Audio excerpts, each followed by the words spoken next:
for the next battle.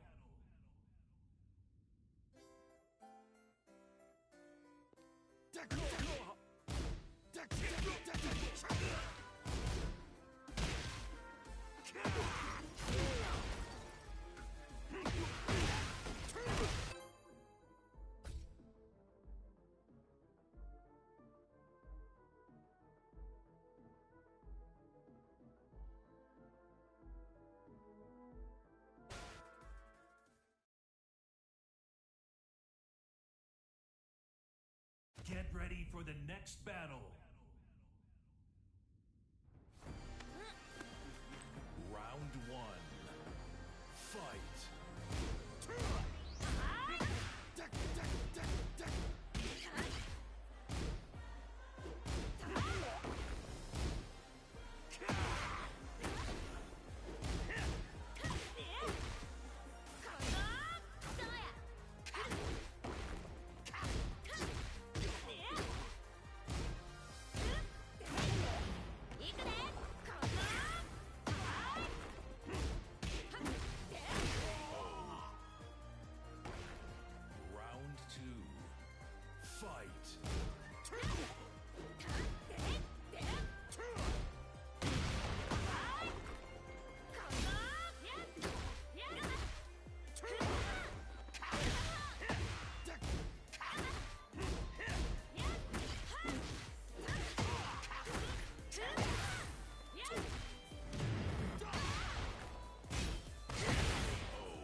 ready for the next battle.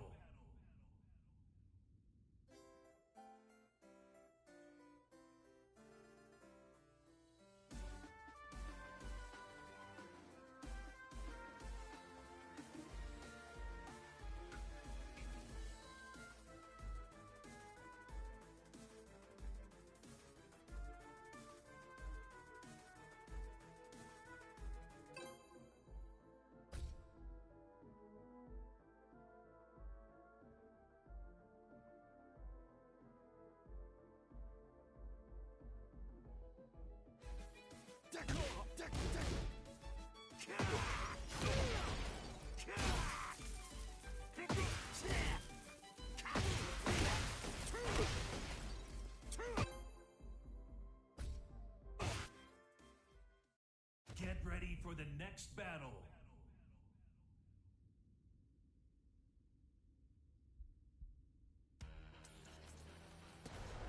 Round one. Fight.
Fight! Over here!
Get ready for the next battle.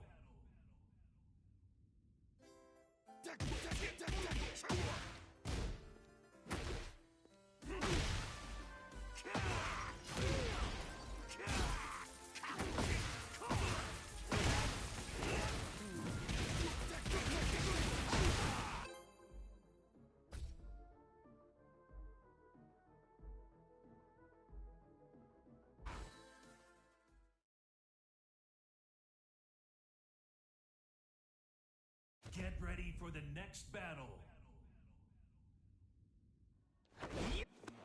Round one. Fight.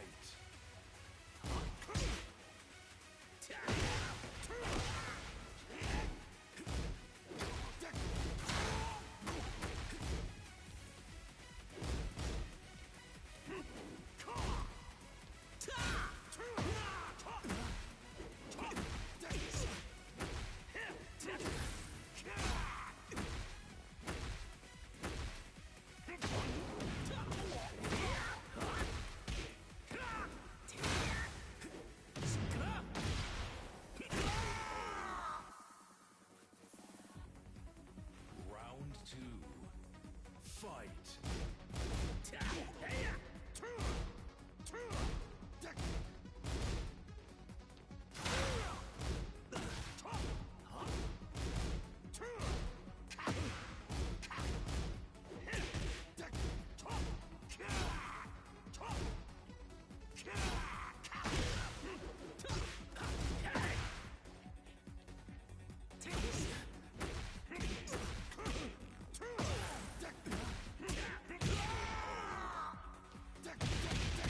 Round three.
Get ready for the next battle.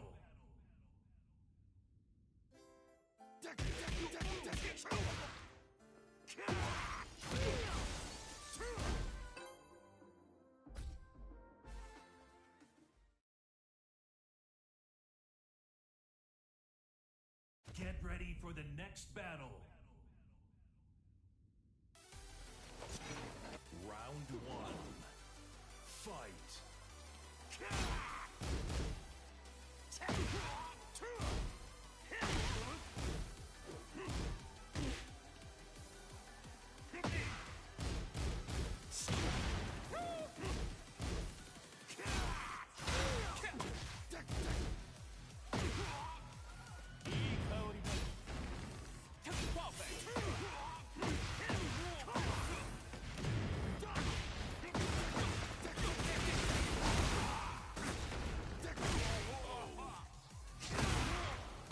Round two.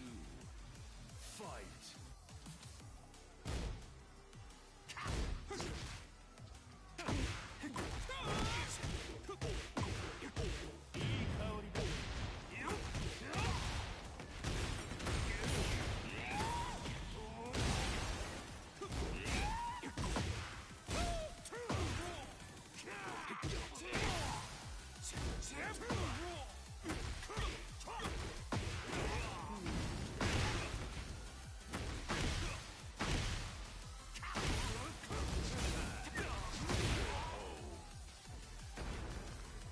Round three.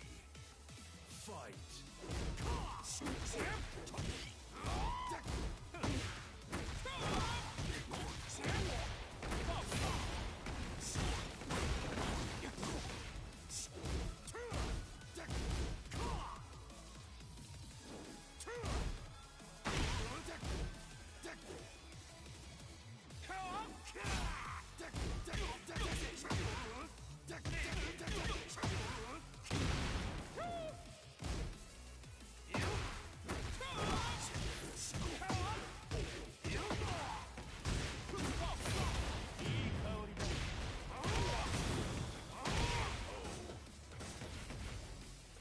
Round four. Fight.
Round one.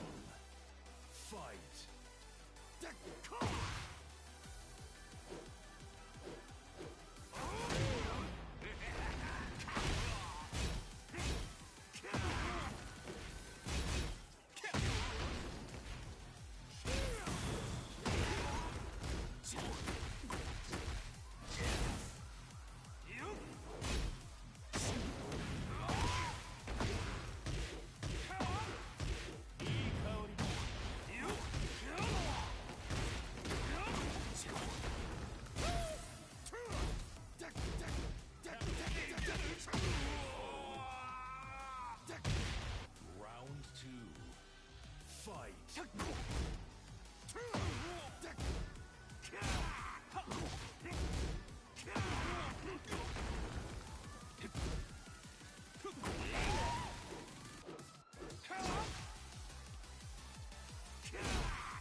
Get ready for the next battle.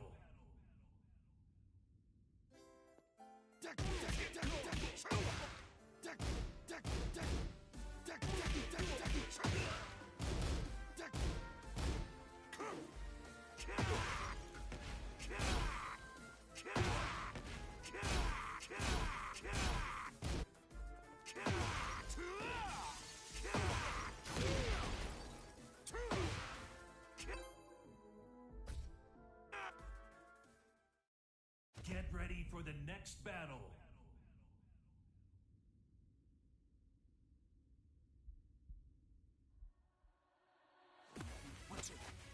Round one. Fight.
Fight. It's over.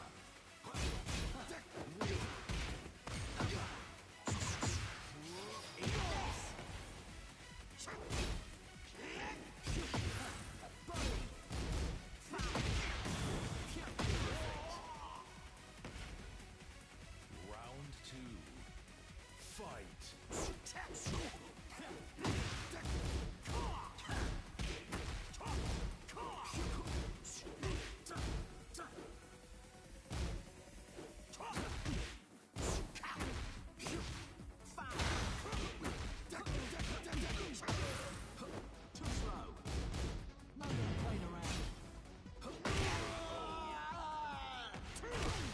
Round 3. Fight. Over here. Over here.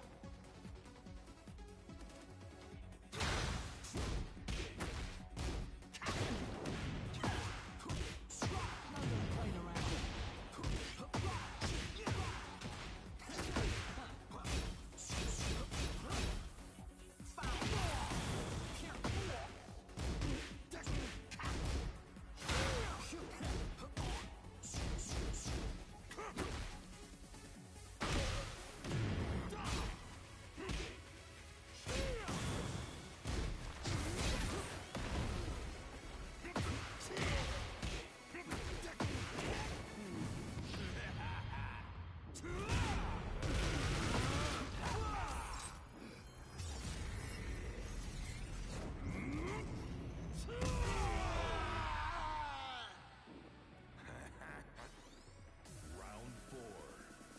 Fight. 1, 2, 3.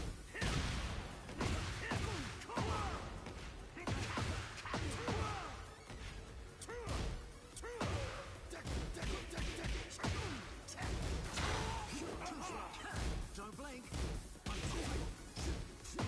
Over here.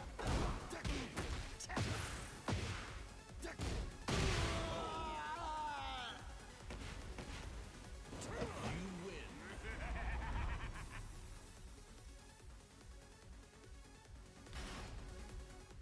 Get ready for the next battle.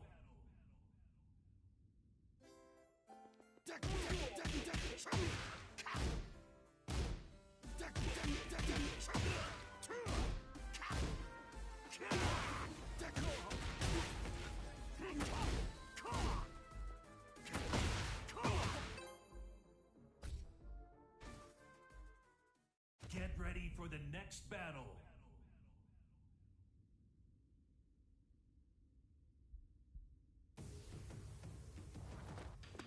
Round 1. Fight.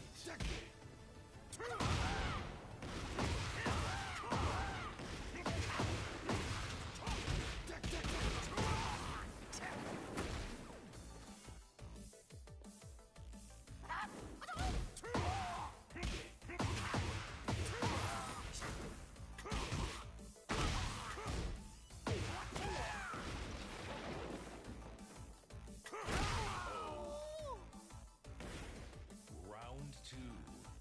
Fight. Round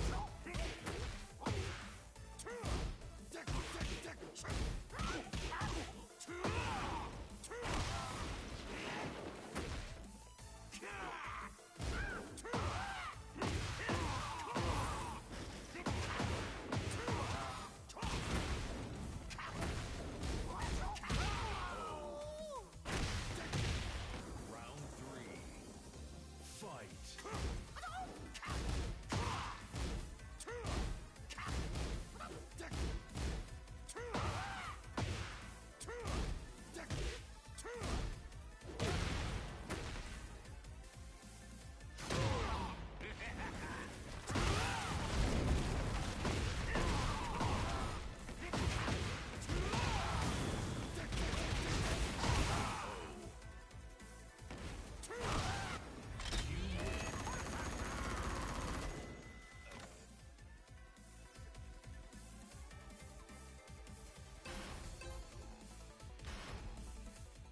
Get ready for the next battle.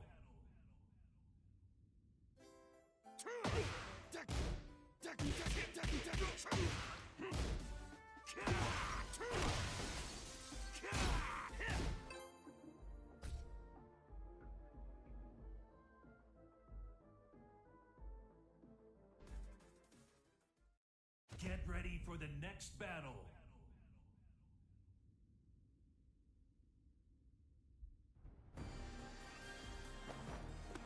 Round one. Fight.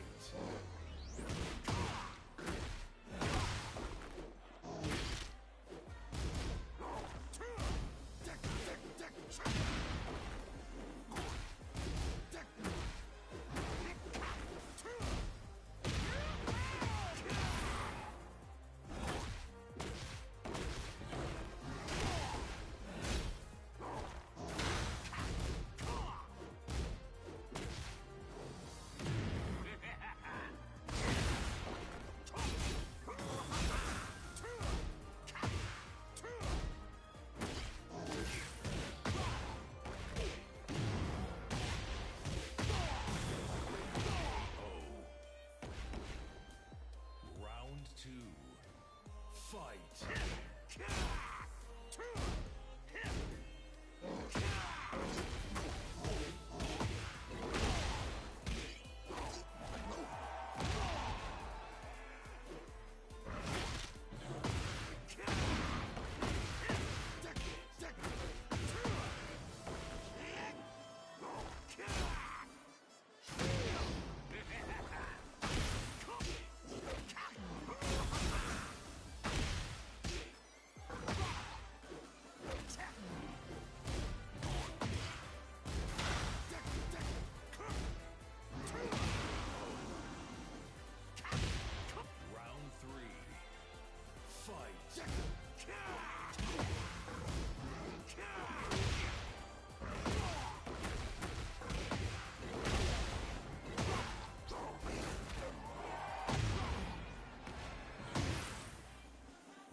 Get ready for the next battle.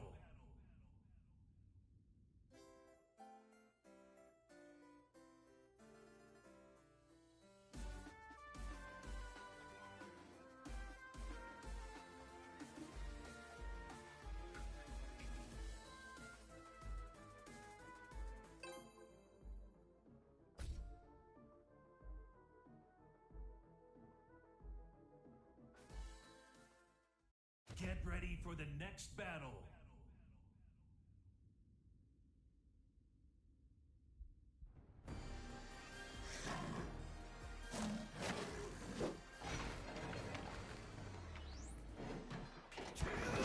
Sorry, y'all should be able to hear me now.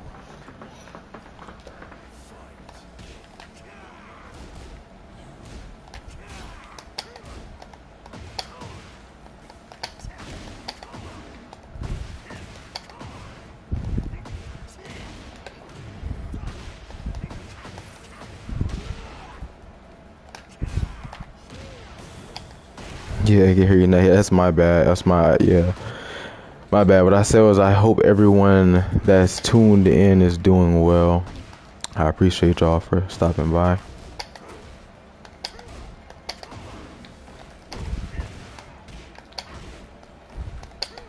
Ooh. Good.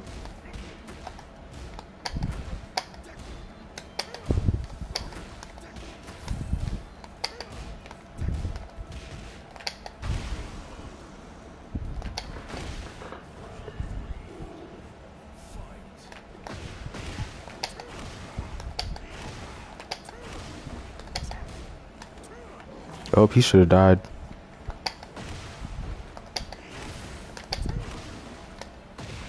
Yeah.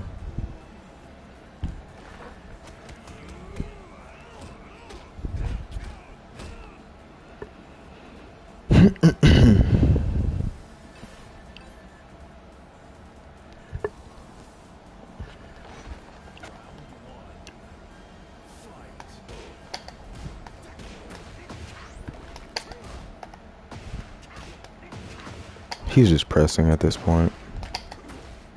Yeah, that's fine. That's going to happen. He just won't stop stepping. It's such a simple answer.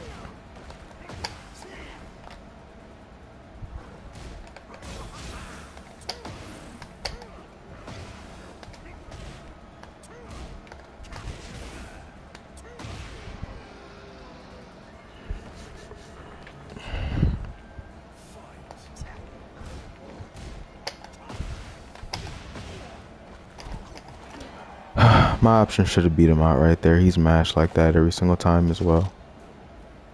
Ooh, I don't know the break for that.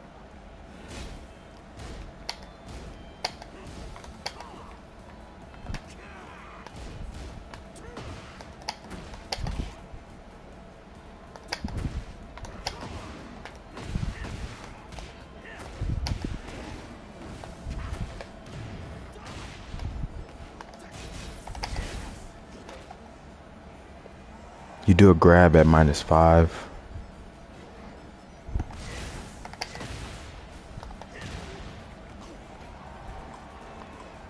Okay.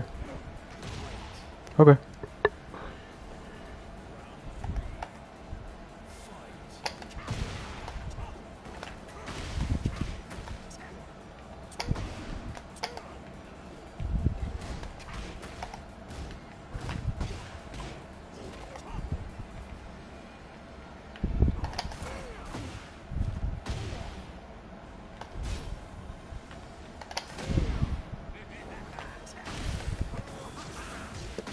Wow. I'm so surprised I didn't track him, actually. Nice combo.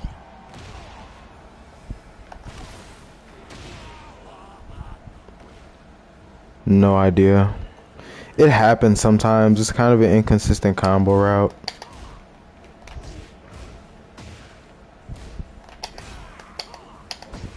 Fair.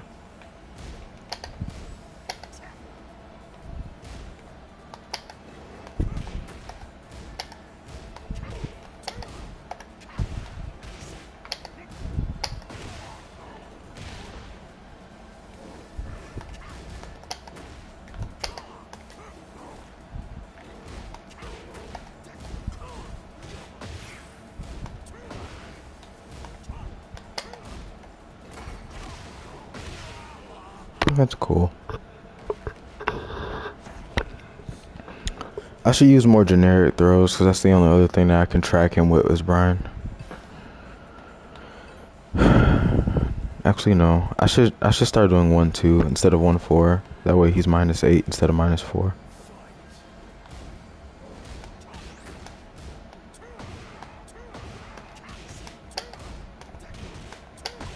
Yeah.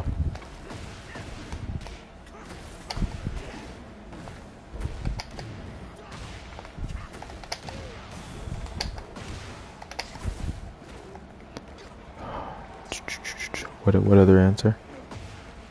Look at that. That does so much.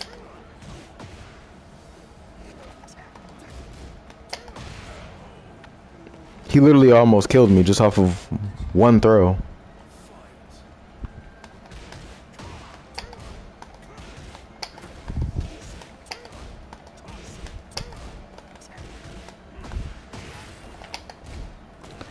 If nothing else, this can go to show how important checking is, because this is just ridiculous.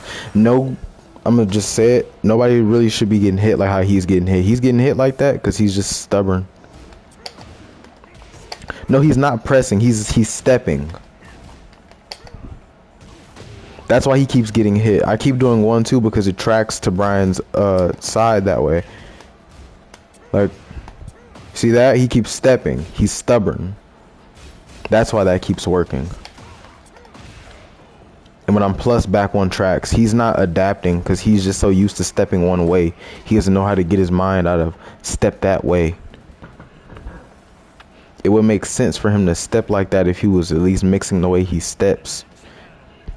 But that's not mashing, that's just stepping.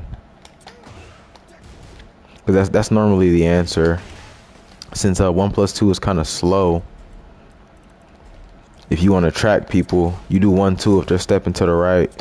Exactly, it is his strong side. That's yeah. But the reason people will step that way is because all of your mid checks track to your weak side. So your jab strings, jet upper, 3+4, and up forward 3+4 all track to your strong side, which you don't really want to be stepping Bryan that way anyway. But it depends on how the Bryan player is playing. Yeah.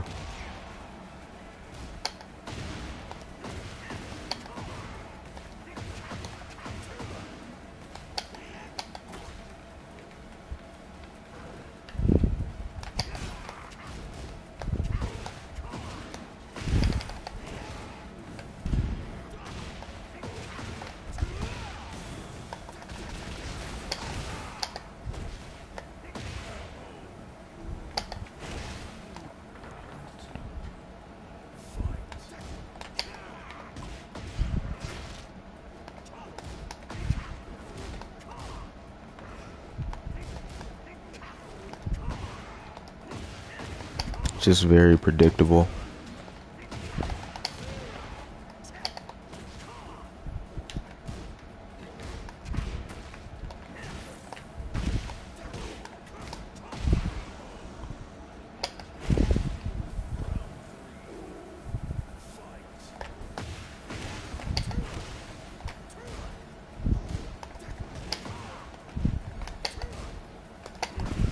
Yep, he's still stepping. You see that?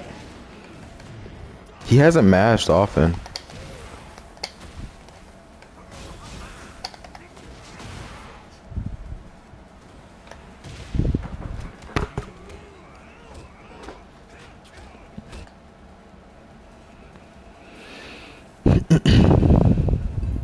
I say the only thing he's really mashed with is the low jab, which isn't bad.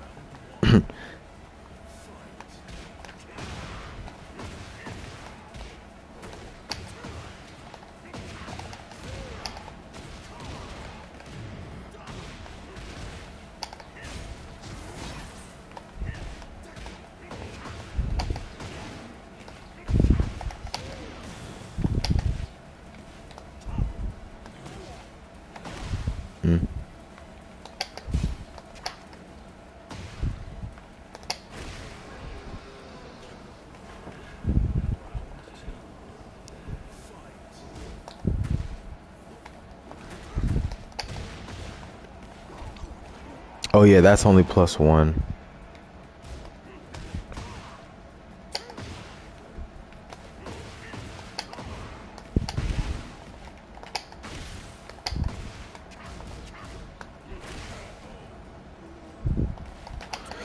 I see your question. Just give me 1 second.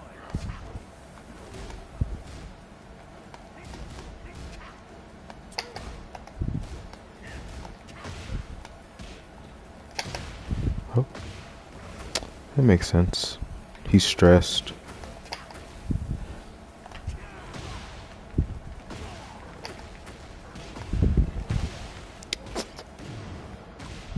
Wow, I'm actually surprised that all that landed.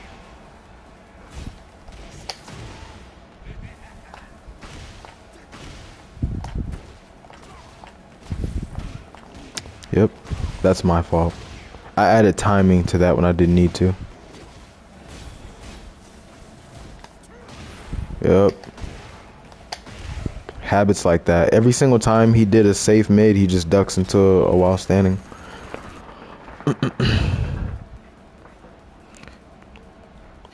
Well, what's up, Zay?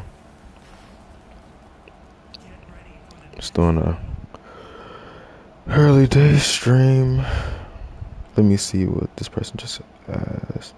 What situation will down 3+4 2 work like that? So we're friends on PSN. That's pretty dope. Normally that'll work on a read that somebody's gonna stay on the ground after your wall combos. Any wall combo. The strongest wall combo Bryan has right now is this one, because they have to eat the taunt. So it forces him to stay on the ground. Eat the down 3+4 2. But they can tech roll out of it.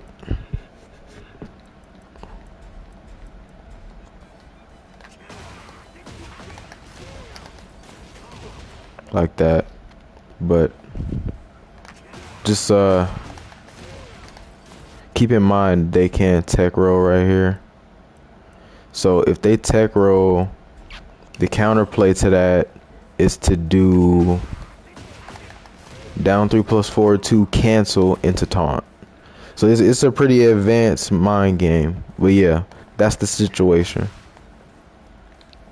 If they're standing up, taunt. If they're staying on the ground for the full duration, then you do down 3+4 2. If they're getting hit with down 3+4 2 and then tech rolling, then you do down 3+4 2 cancel into taunt.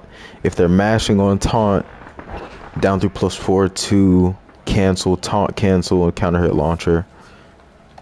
It's a lot, but I've been doing this since T7. That was good. It's a pretty layered mind game. Low still hit me. Okay.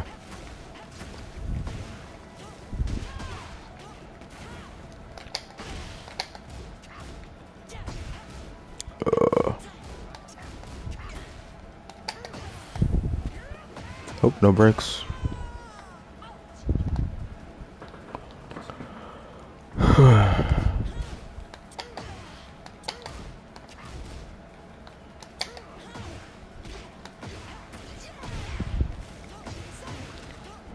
That is correct, sir.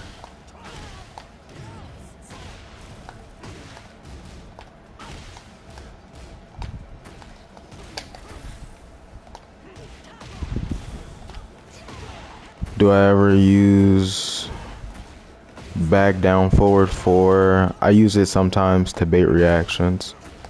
Not often. I normally use it off of Oki. If I can launch him, I'll show you.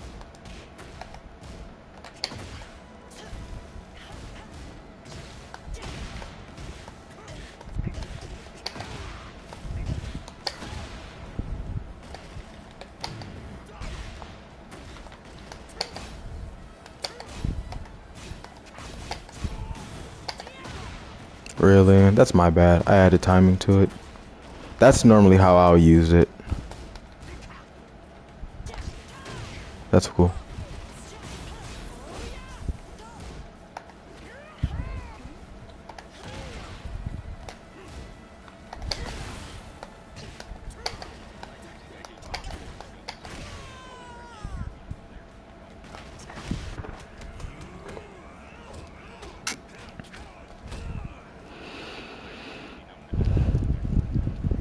Yeah, they don't want to eat a 4-4-3. Higher rank Mishima players have really good intuition on when you want to hell sweep though, so they usually duck it. But they won't randomly duck.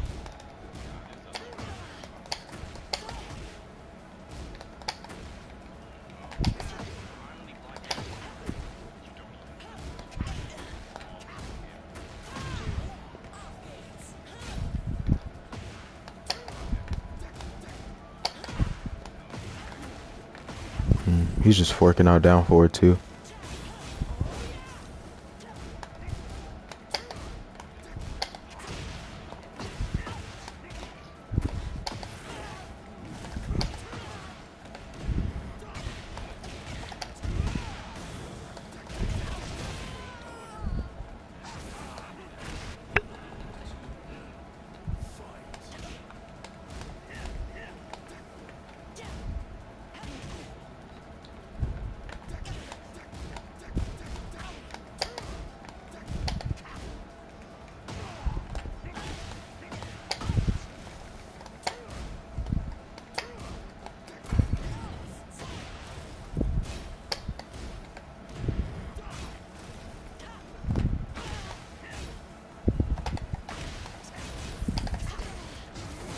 Oh, he fucked himself.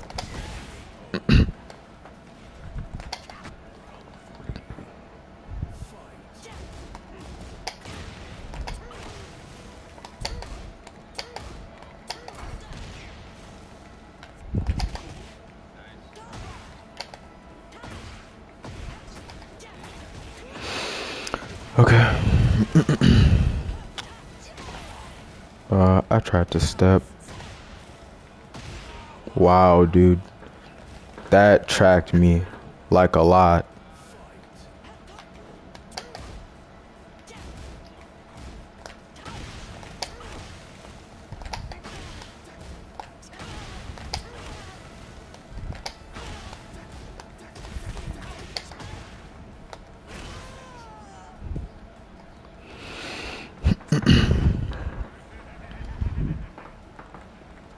Small mind games. Get ready for the next battle.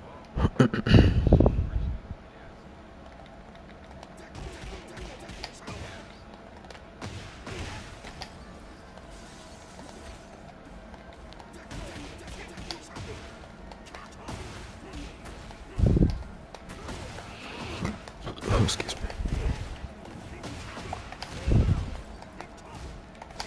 Round starts in Tekken are extremely inconsistent.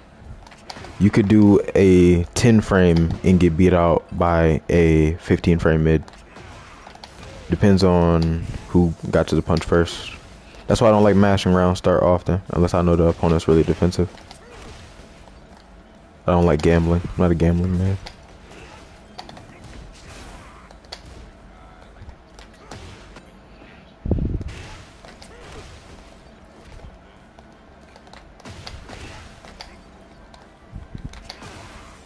Oh yeah.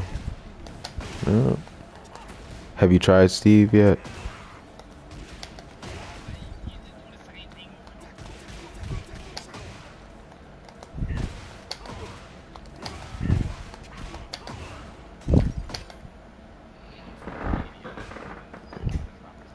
Oh yeah, have fun with that. Nope, you kind of just gotta eat his pressure. Yeah, that shit's fun, isn't it?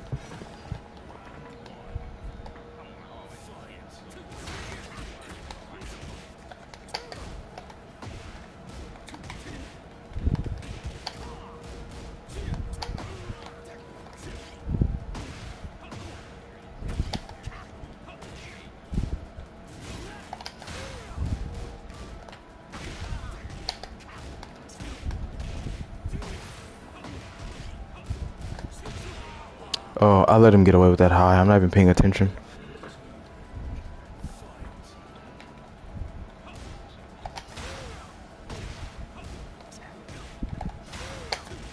Yeah.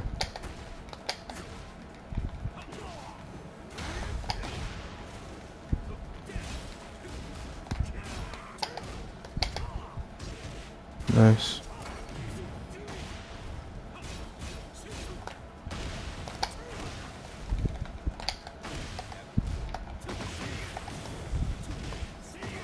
That's a launcher.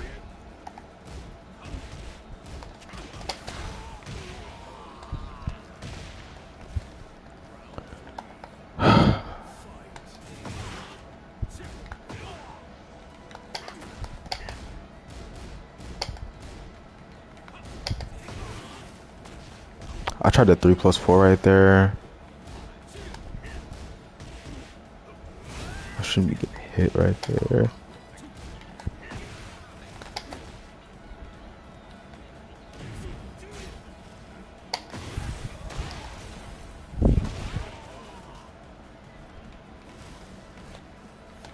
Okay.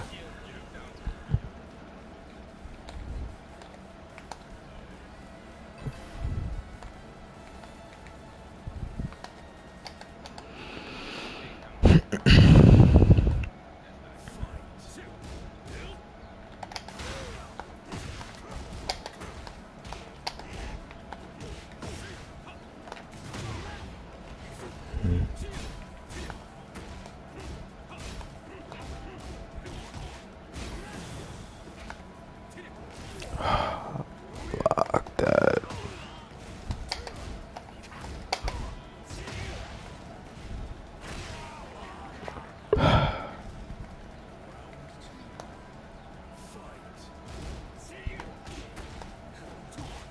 I see.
You're accepting Wi-Fi players?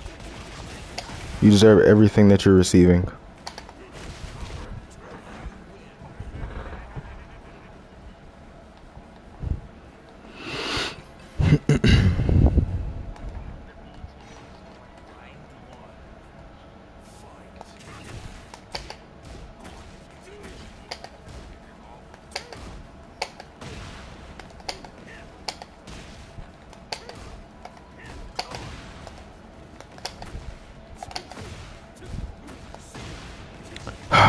Every single time. Both combos drop. That's Bryan. At least in certain situations. Nah, that's not. While standing 3-4, it's like the most consistent thing.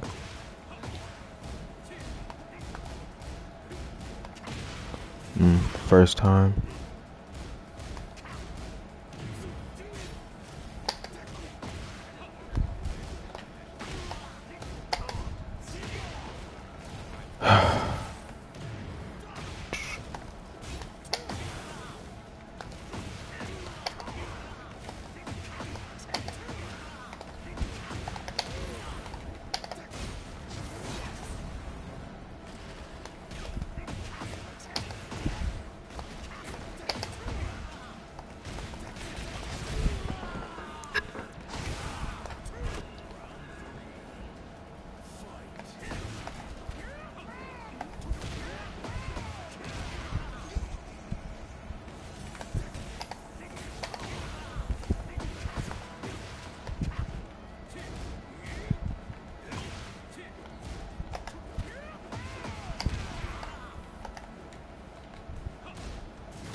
Okay.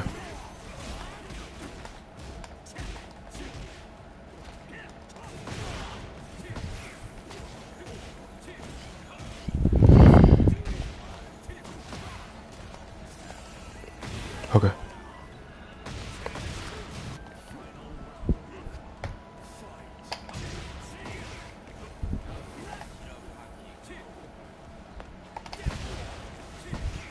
Wow.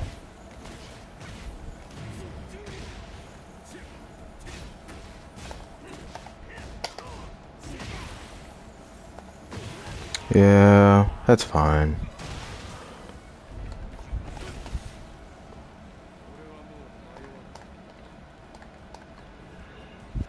I could have won that. It's my bad. I don't know how that 1+2 whiffed him. I knew he was going to do something at the beginning of the round.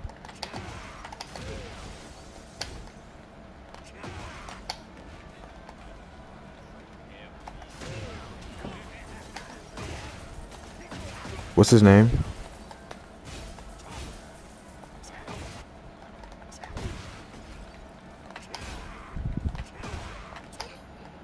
Oh.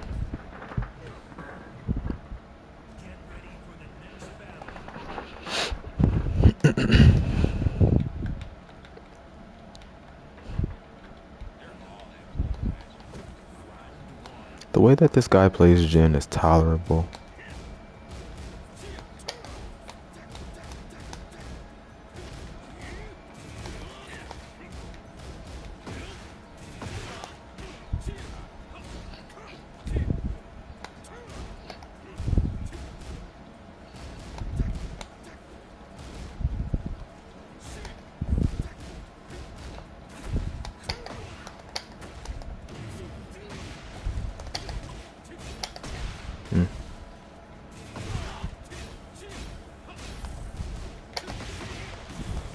That's perfectly fair.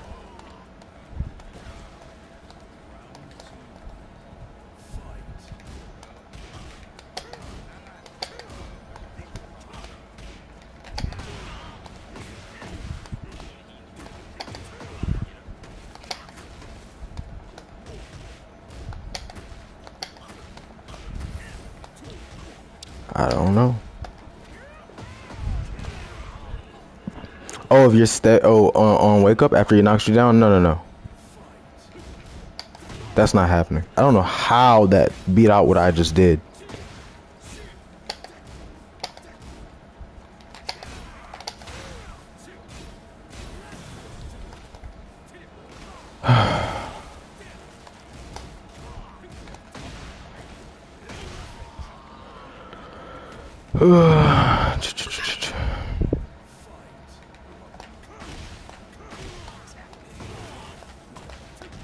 That's how you choose to deal with the low? I'm mashing tech roll. How does...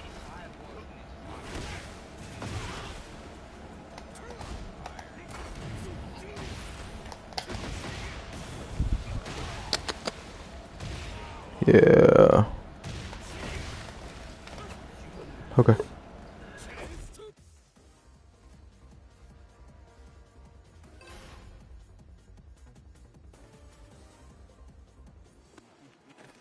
Round one. Fight.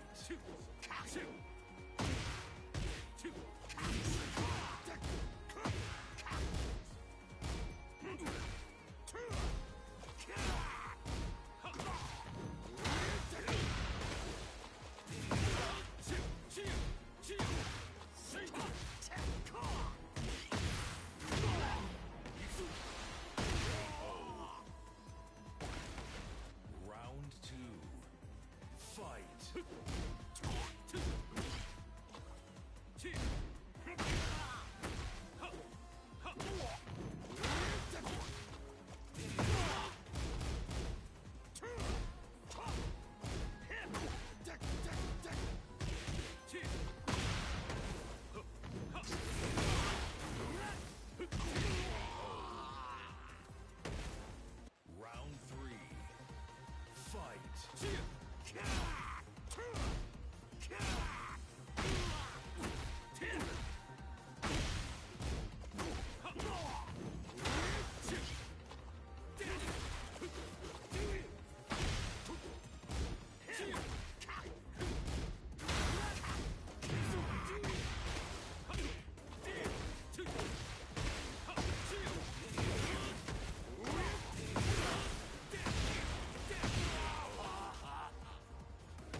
next battle.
Get ready for the next battle.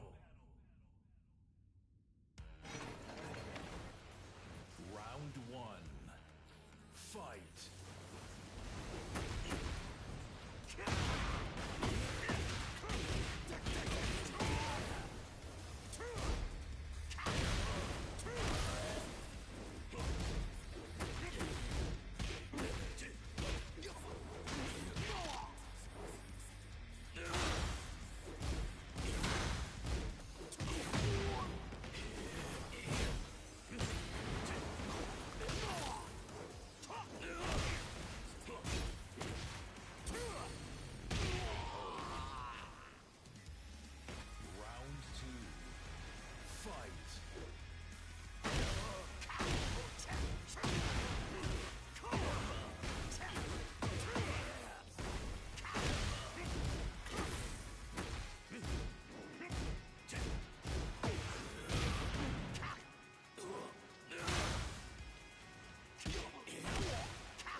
for the next battle.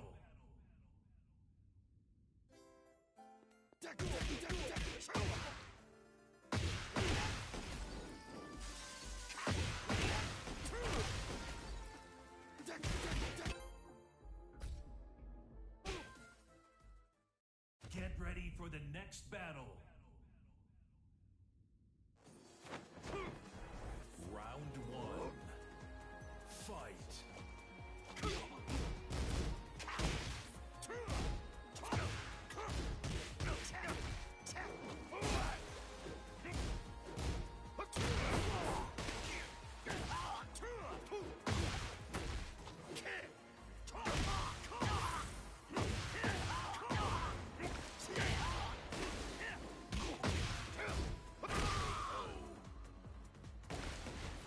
Round two. Fight.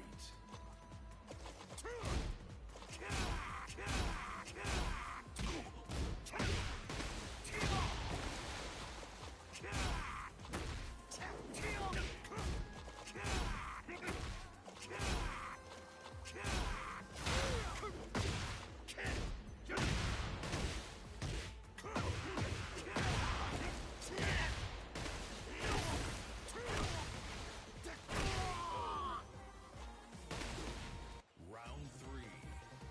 Fight.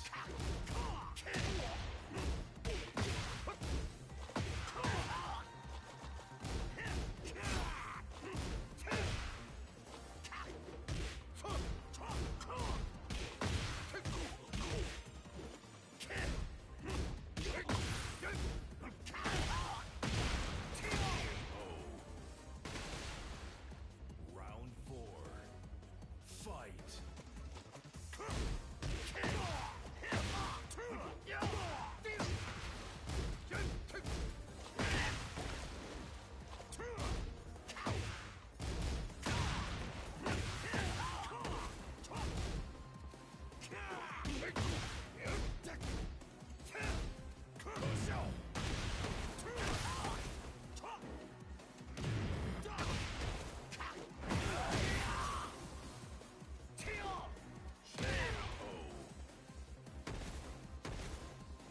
You win.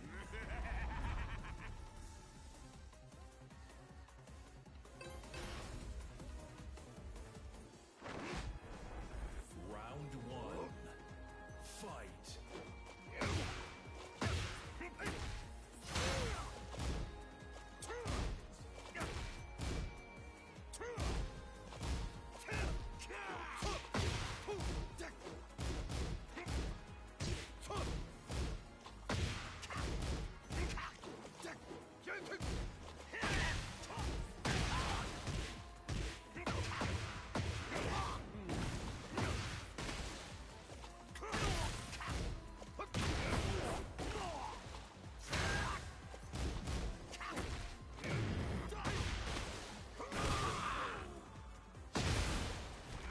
Round two. Fight.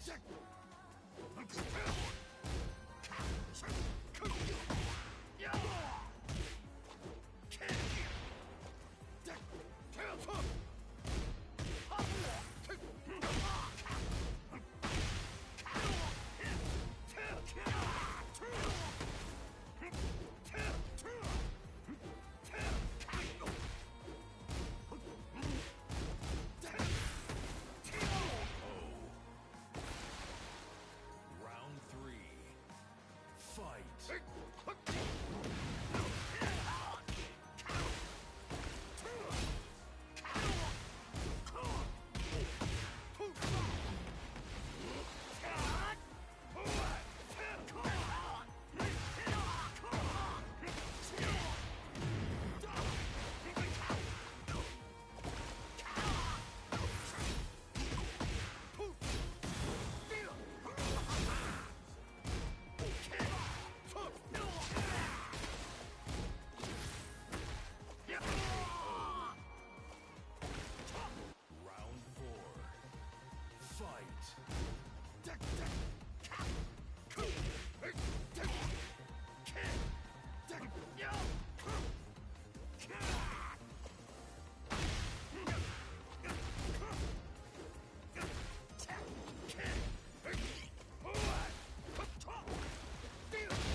That was a miss input. I tried to do down forward one.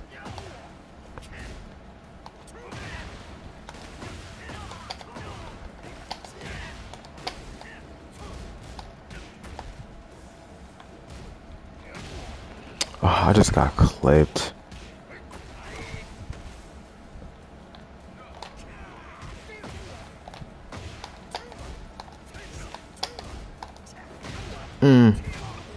Fair.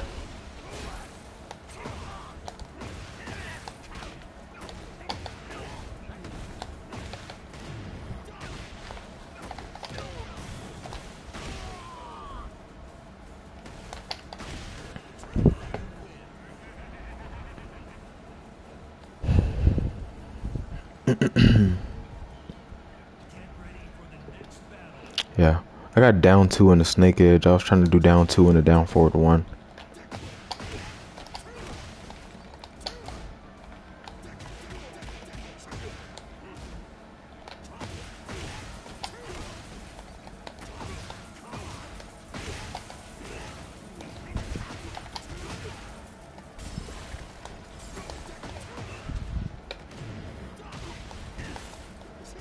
Oh, I guess that makes sense. It's too many hits. I just had to do 4, 2, and 4.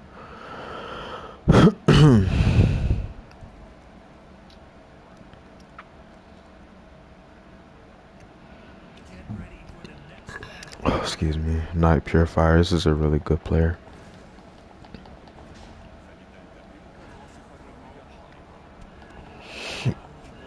Oh, excuse me.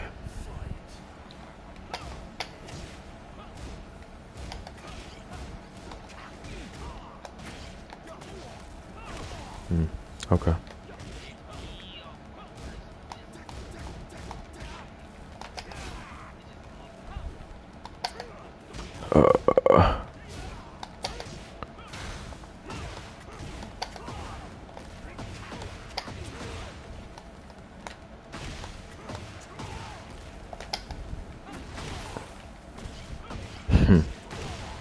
Okay.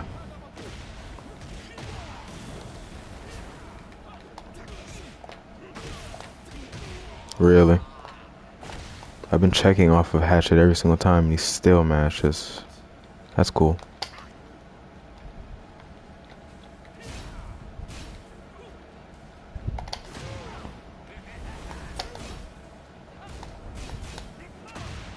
Yeah.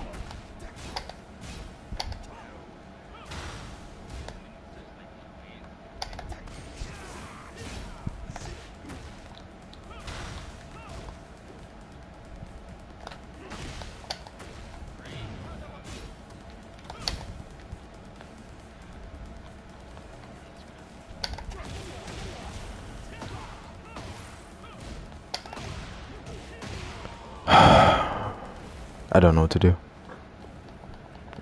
I never come across Shaheen. Sure. Okay.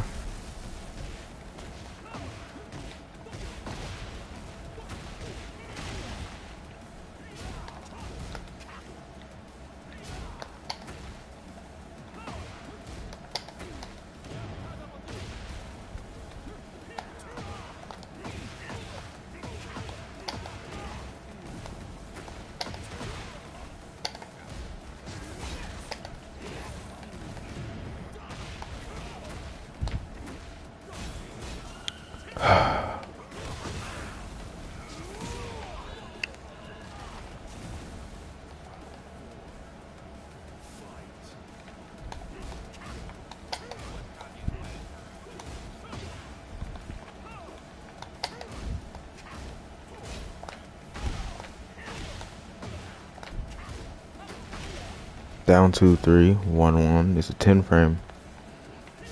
You're asking that for a Mishima?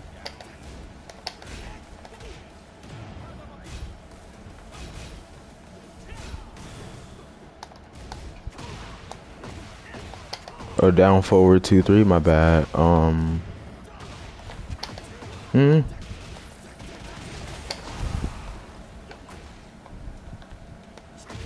don't know if I'm pretty sure down back 1, 2 will reach.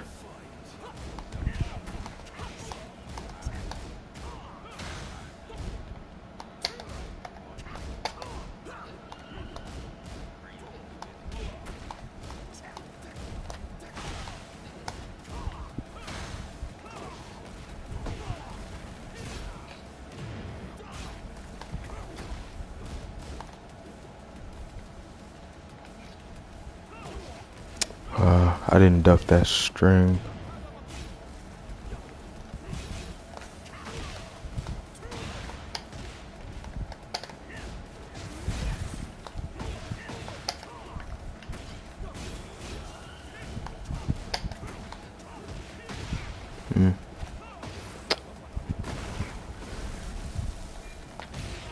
It's fine, dog. I'm so annoyed right now.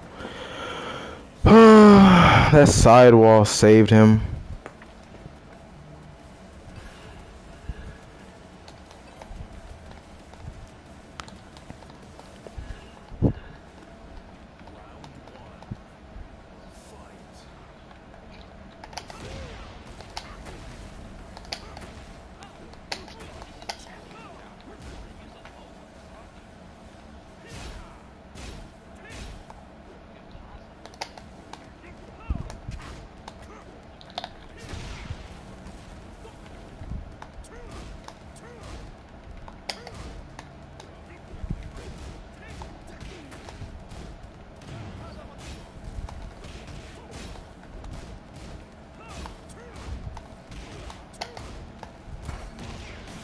Cool.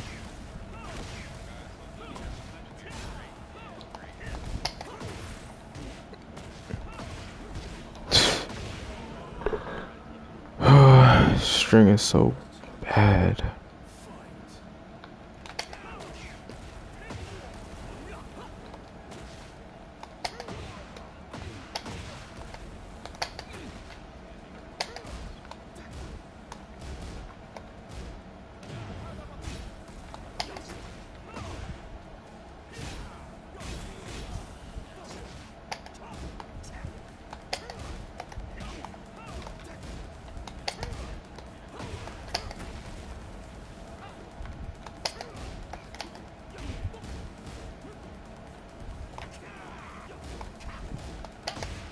Really?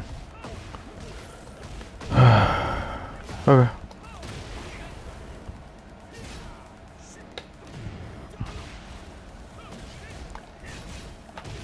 Really? Just mashes. Alright.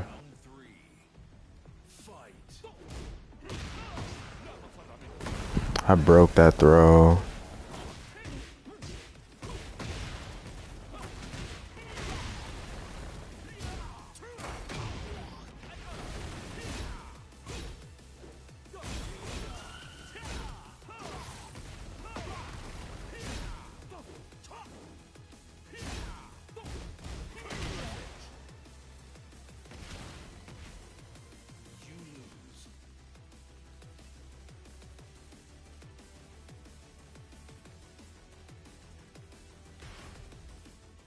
Get ready for the next battle.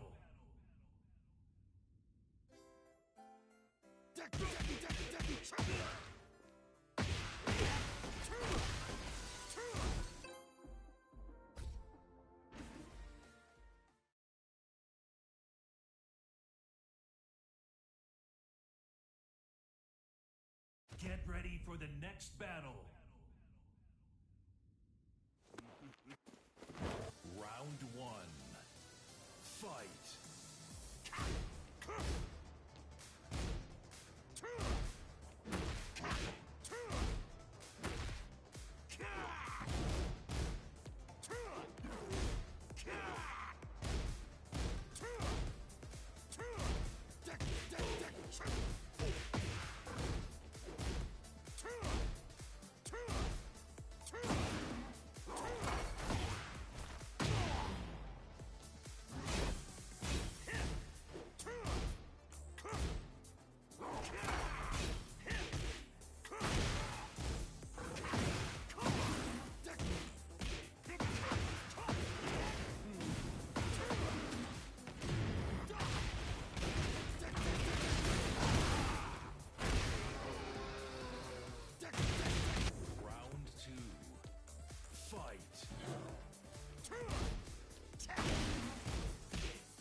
Can I review your game when you're free? Yeah, sure. I could do that.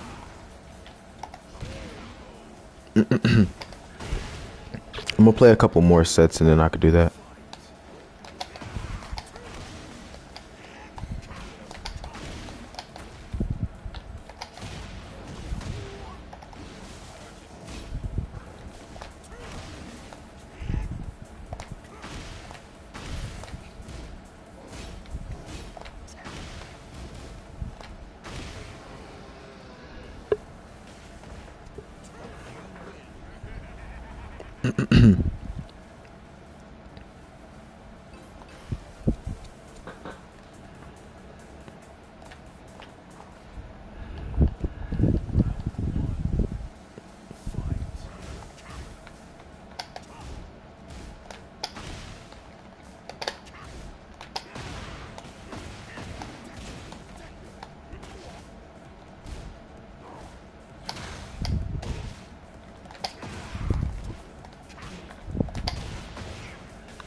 Finally, he's pressing the button.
How do you taunt dash without getting the grab? You just have to be very specific with the way that you input it. You have to input it very cleanly.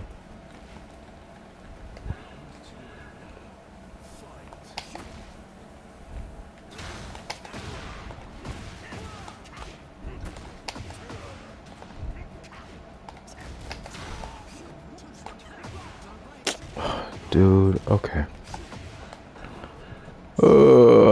I read what he was gonna do there, and I tried to do a launcher. You do it again. Okay. It's fine. That's just me not being consistent. He's doing back two instead of back one.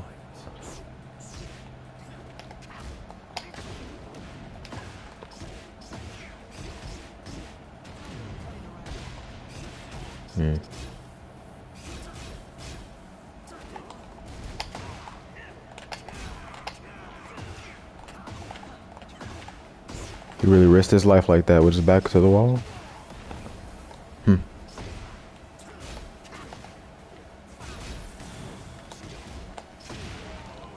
still trying to timing mix when I've been mid-checking with 3+4. Okay. Stubborn players.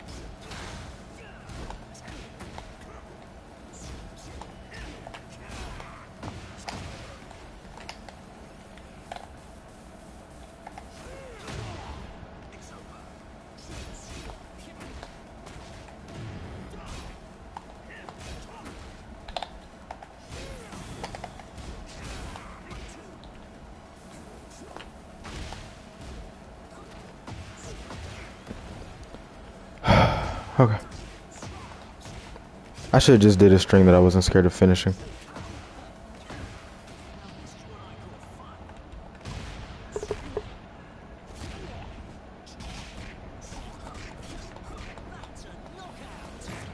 I broke that grab though.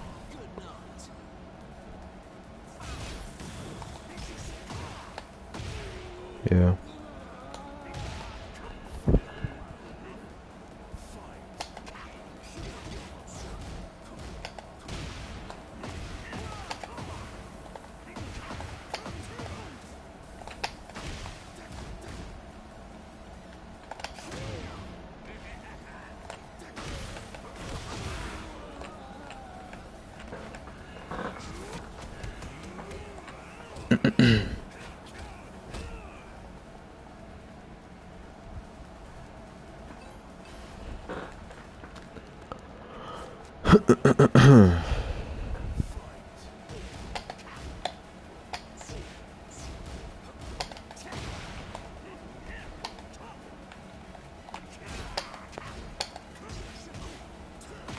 I ducked. Yeah, that makes more sense.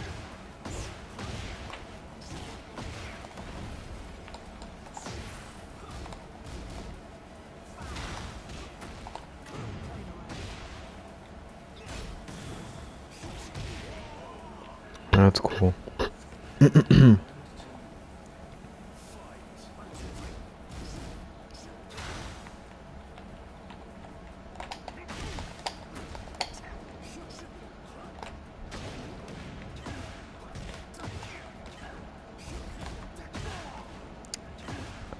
Okay.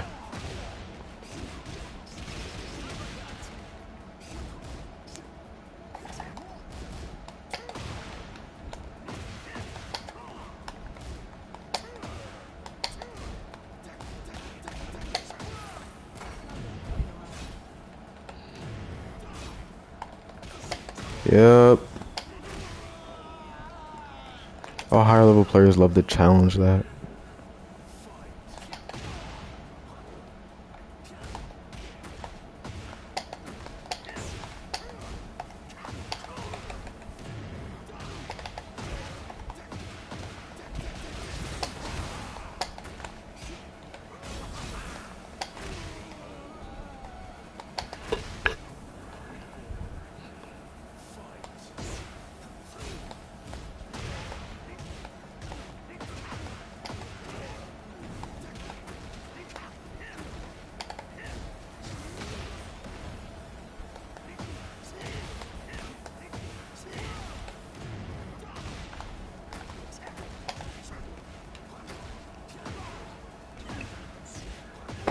Okay. That was a Hail Mary if I saw one. Was not that's the last thing I was expecting him to do.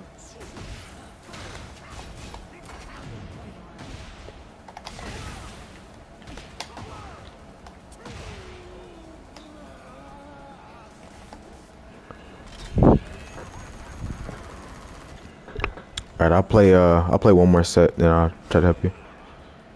Yeah, man, just fucking up forward too. He had the most confidence in that read.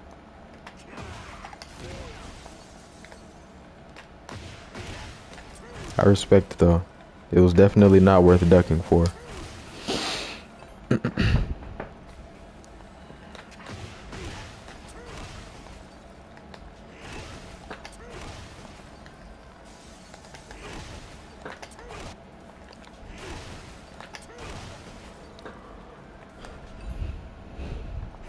Kazuya, yeah.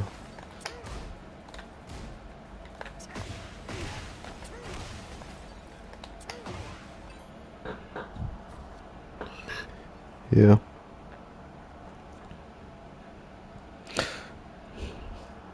Yeah. Yeah, you're not wrong.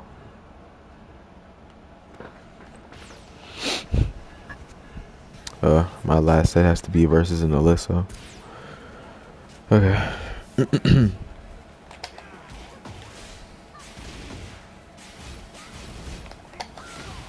Oh wow.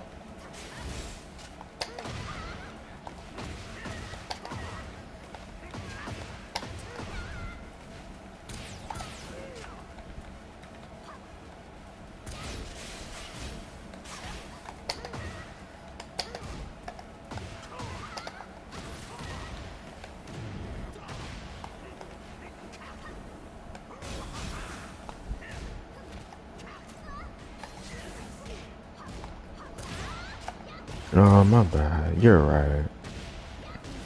I knew I should have did 1+2, and I still checked with high. I wasn't expecting him to mash a button right there. Okay.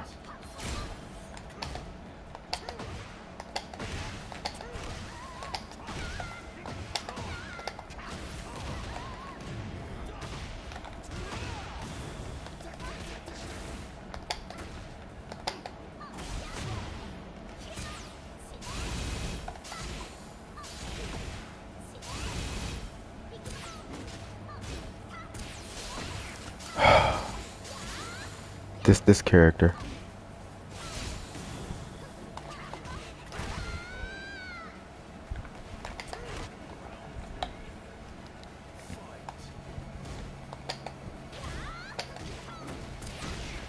That's all guaranteed.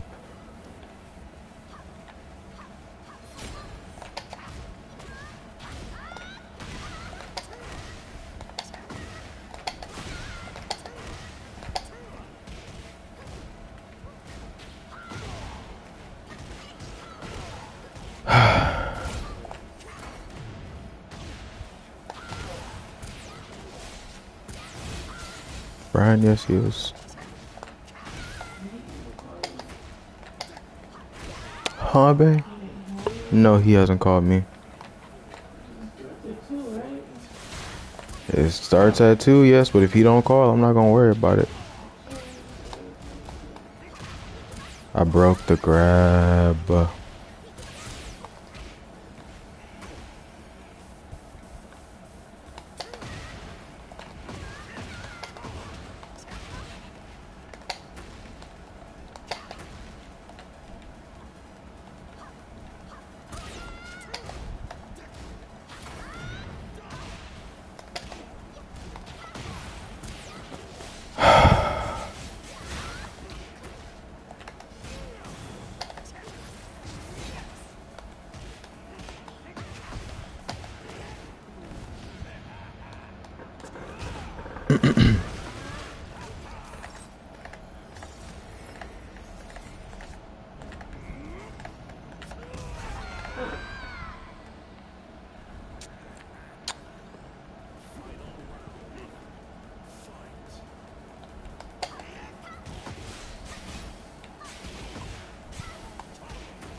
Standing 3? Standing 3 is a guess, yes. Only time is really threatening is when you're at the wall. Well then, yeah.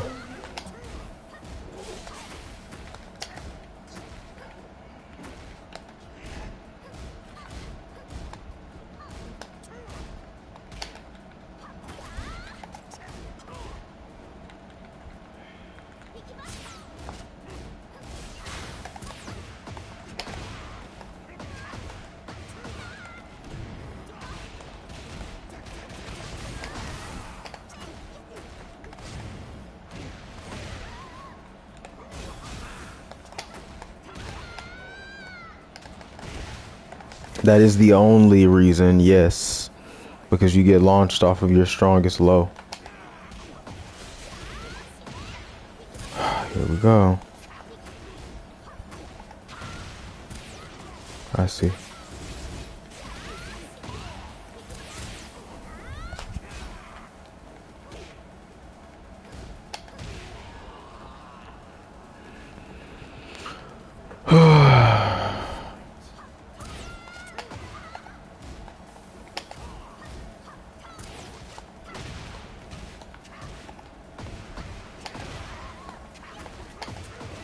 Versus Bryan as Kazuya? Yeah, no, you can't poke. You will lose the poke war.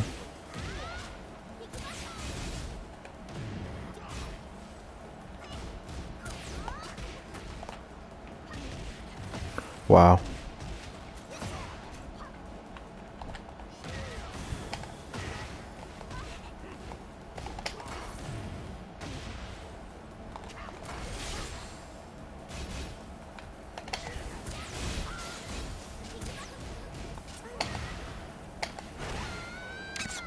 Well, fuck Alyssa. Yeah, that's about it. Characters, a pain in the ass to fight against. You okay, babe? Yeah, he still hasn't called me, so he don't call me, I'm not gonna stress about it.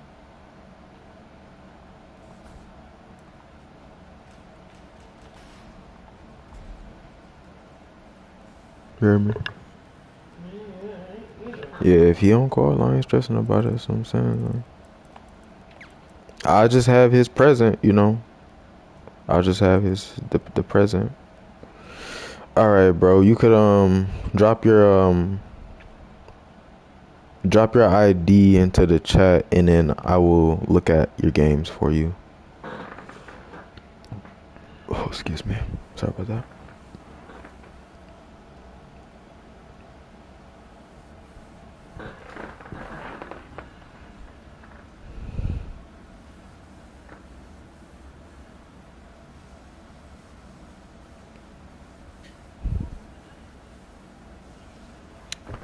Okay, I got you.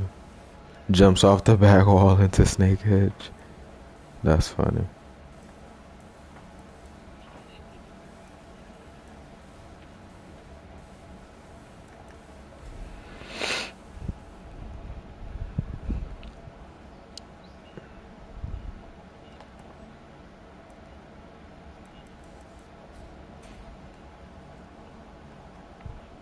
Down forward 4. Like, you have to use down forward 4. You gotta mix doing down forward 4 with doing down back 4. Like, Kazi's checking is good, but it's like kind of like with Paul. You always throwing your turn away. I'm used to that because I'm a Marduk player. But you know, you play poke heavy characters. I may have searched that up wrong. What is that? Why? Oh, yeah.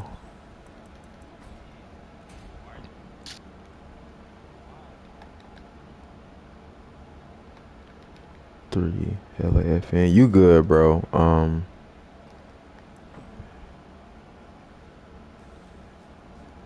missing the 5.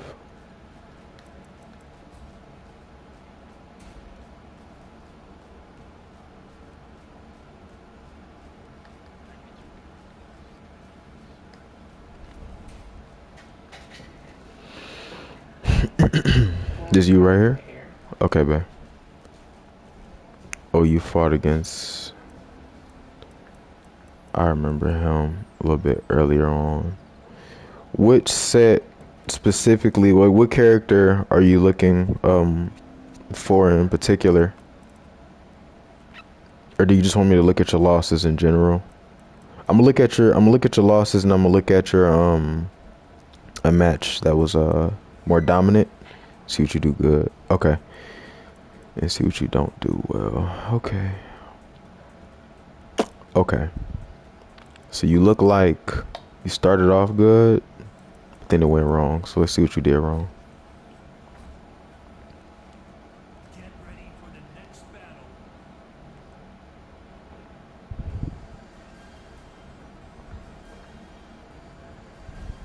I got you. Okay, let's see what you do. Good mid check.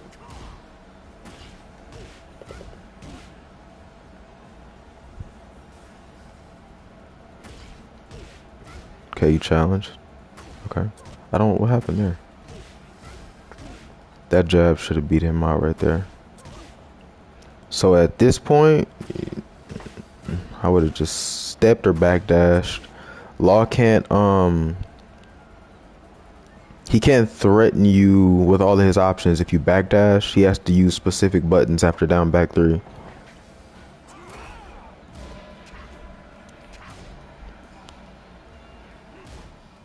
Nice, going for catching his timer.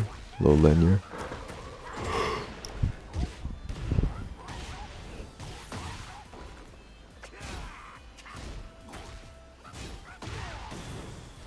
Yeah, you can't challenge like that right there. You gotta do an armor move, jabs, or just side step. Good poking. Mr. Punish.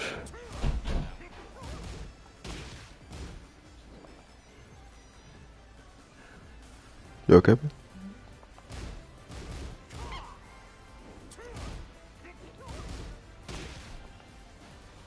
Struggle with movement, punishes, and strings. Yeah. This dude was playing hella weird. He looks like a really aggressive player. Yeah. Okay.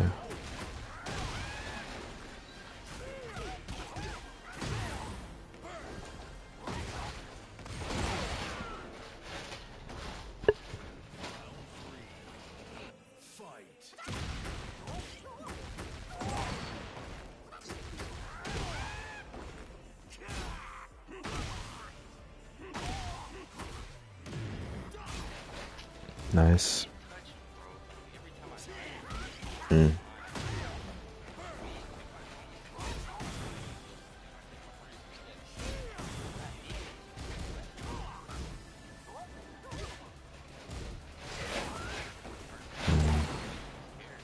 Try not to make too much noise, babe.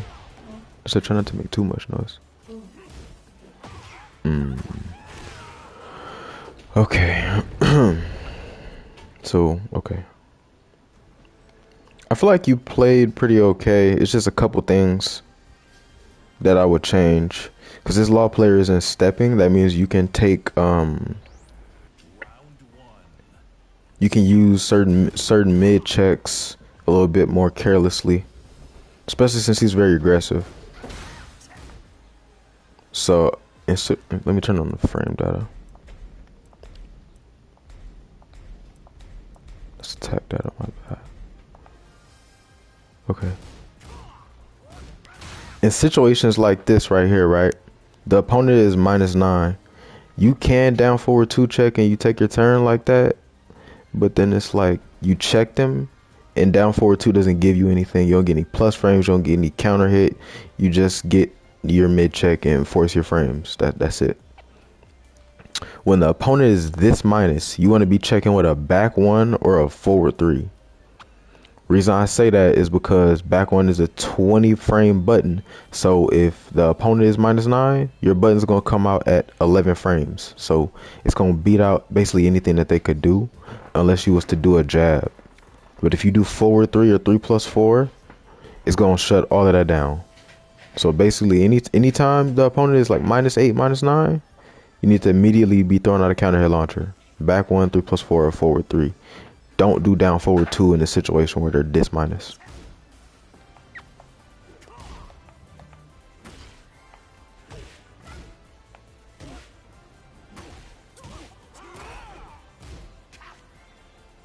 You don't know any of this frames, yeah.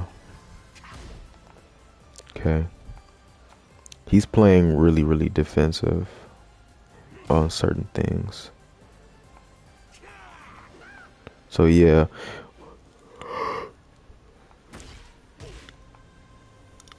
Usually take my turn back with jabs. That is a bad habit. If you do it all the time, if nothing's going on and the opponent just kind of standing in your face and nothing's happened, it's okay to take dominance in the neutral with a jab. But if like every time it's your turn you just want to jab, that's bad, because people like to do safe things and to duck, and then they while standing launch your jab. But against this kind of a player right here, you need to be doing more back one instead of 3+4. Like I wouldn't 3+4 him often, because he's looking for a whiff. Anytime you force him away, he seems like he's looking to counter hit you or whiff punish you. And when he's close, he's trying to pressure you. So in that kind of situation, you want to try to lock them down with back one as much as possible instead of pushing them away. Because then stuff like that happens. All he gonna do is sit there and wait for a whiff. He's just not pressing. So in instances like that, like I see you try to time and catch him with a forward 3. You should try to time and catch with a back 1 right there. Because that way you keep your frames, right? Forward 3 is like a good button for stopping momentum.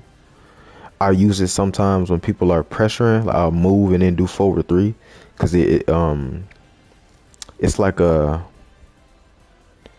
I think of it kind of as a momentum disruptor, because it's a knee, it's a really chunky, hard hitting tracking mid, and it's 0, so it's nobody's turn. So I don't really forward 3 too often unless I have a read. So yeah, this should have been a back 1. That's gonna happen.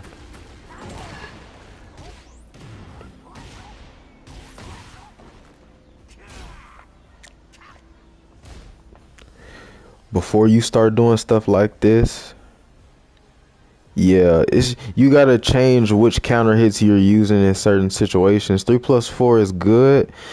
It's funny though, because this is actually a situation where you should use 3+4. Like you did quarter circle back 1, and then you did hatchet. Excuse me, but you didn't do anything up until that point that made that sequence make sense. What you should have did right here was you should have either checked him with a down 4 or a 3+4. If he started respecting, you start trying to time and catch him with some back 1s, or try to time and catch him with another QCB1. That's how you keep your pressure.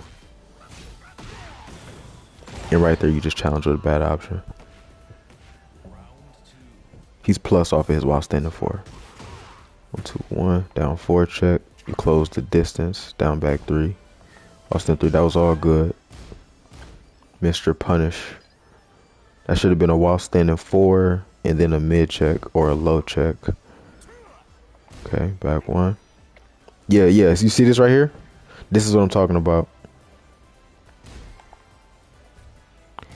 You off of back 1, you should be checking with down 2, because down 2 tracks that way. Every single time down 2 hits, you're +8. So that means you could frame trap with a forward 3 or a 3+4. Like that, and they can't press anything. If you have a read they're going to respect, you do another back 1. That's how you keep your pressure. When they start respecting, then you can do down 2 and a hatchet kick. It keeps momentum. And it's really annoying. Forward 3 to okay. Yeah, right here again. So you're trying to do jab in a forward 3. You don't want to do stuff like that against Law, because Law can down 2-3 right there. He can magic 4 right there. He could do 1-1-1, and he could step to the left. He could armor. You don't want to do that. If you're trying to stop a Law from mashing off of your jabs, you want to either do more jab strings and threaten the counter hit launching mid, or you want to do stuff like jab in a down 2 or jab down forward 2, jab in a 1-2, or jab into a high crush like down back 3, to stop people from wanting to mash highs, and then you check with your mids. But jab in a forward 3 is not something that you really want to do unless that jab hits to block, and it's No forward momentum. So you could be launched.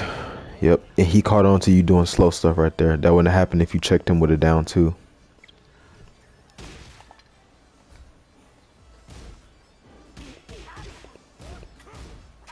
Yeah. That's how that should have went. This is what multi does too. He checks with down two off a jab, and again down two is +8, so you continue your pressure. Like down two is a godsend. If you're looking to check people with anything, you really want to be checking with down two. Down two is such a blessed button. Yeah, it's just 50-50. That's also just gonna happen.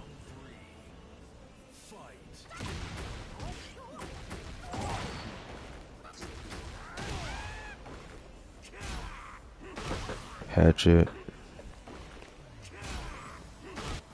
Okay. QCB1. QCB3. QCB3. That was good. You tracked him. Went in the heat. What's better? It's better to do down forward 2 if people are low jabbing off of your back 1, because down forward 2 is down forward 2 is 13 frames. So basically you only gonna want to use down forward 2 when you're not that plus, like off of your 1 jab, off of if 1 2 3 hits, if the whole down forward 1 1 1 2 string hits, anytime you're +1 +2, that's when you really want to be using down forward 2 over down 2, unless they're letting you get away with down 2. I'll do down 2 a lot of the times. Yeah, just to keep things more frame tight, but otherwise, like down 2 should be like down 2 and down forward 1 should be your primary mid checks.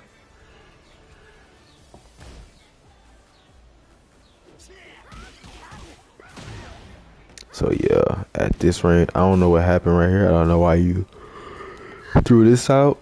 If you wanted to hit him with something right here, this should have been a QCF 1+2. If you wanted him to block something at this range, you should have did a QCF 1+2. I probably wouldn't have backdashed first. Yeah, you put yourself way too far away. But if I was you, I would have stepped and then did it to kind of maintain distance, because you got kind of far away.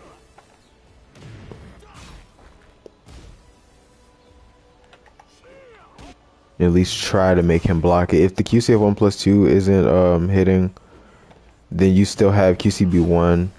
Like most of your threat when you're in heat with Bryan is gonna be the threat of 3 + 4 2, QCF1 or QCF 1+2. And if they don't want to duck, timing catching with quarter circle back 1 to high or hatchet kicks.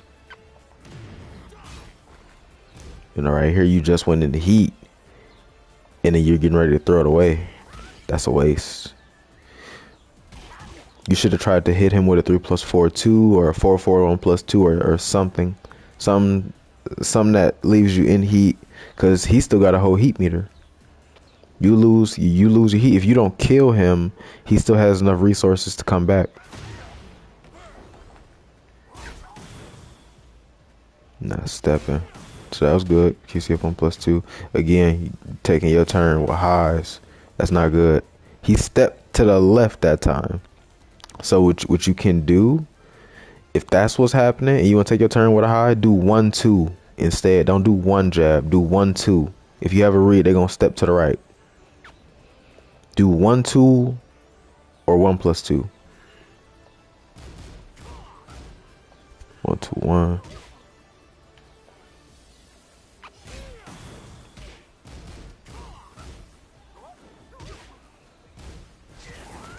See, like this kind of situation right here, this is where you should be doing a jab. If he's whiffing in your face like this, that's where you should be trying to check with a jab right there. You try to interrupt him fast and then start your pressure.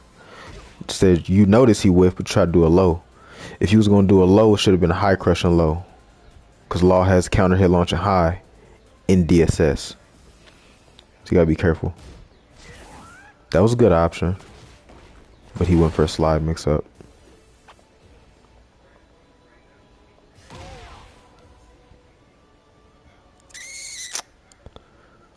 That should have been a back one.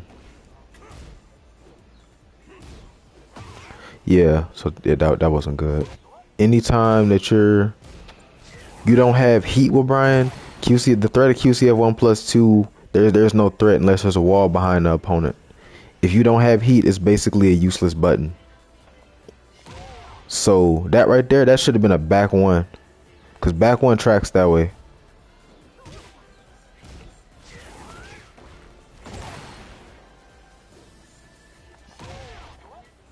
I'm trying to see when you throw it out, your timing, because it would have tracked him.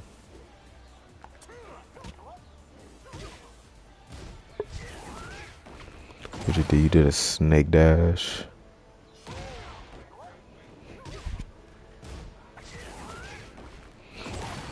Yeah, if you wanted to get some evasion, you should have snake dashed and then did back one. If that's why you did the QCF, that should have been like that, and then you would have been able to keep your pressure instead of like doing what you did and sliding him full screen. And you have to run back up. Now he's full screen. That was a bad 50-50. So again, if people are waking up off the ground, the 50-50 is hatchet kick or back one. If you have a hard read they gonna duck, you could do an orbital or a soccer kick, but usually want to do something safe. If you got a read they gonna stay on the ground, you do down 4 or a soccer kick. There's no reason you should be doing QCF forward 4 in this situation. This is your time to do a devastating 50-50. If you hatch kick right here, he's -5. He has to eat a timing mix-up or he has to eat a frame trap.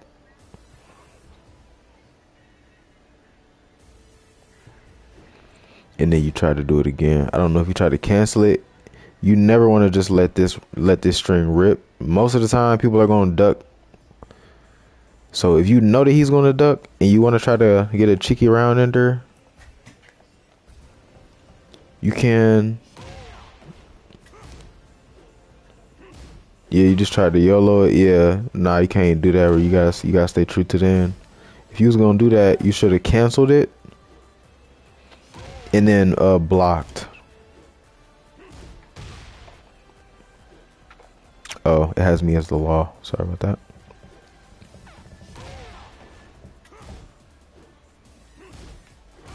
You should have canceled it and blocked like that and punished him. Yeah. Yeah. But see, in this kind of a situation, people are not going to mash. You got to look at the health deficit. What does he need and what do you need? You need a counter hit. All he needs to do is wait. He's 2 rounds up. He's not going to take a risk. He's going to duck that string.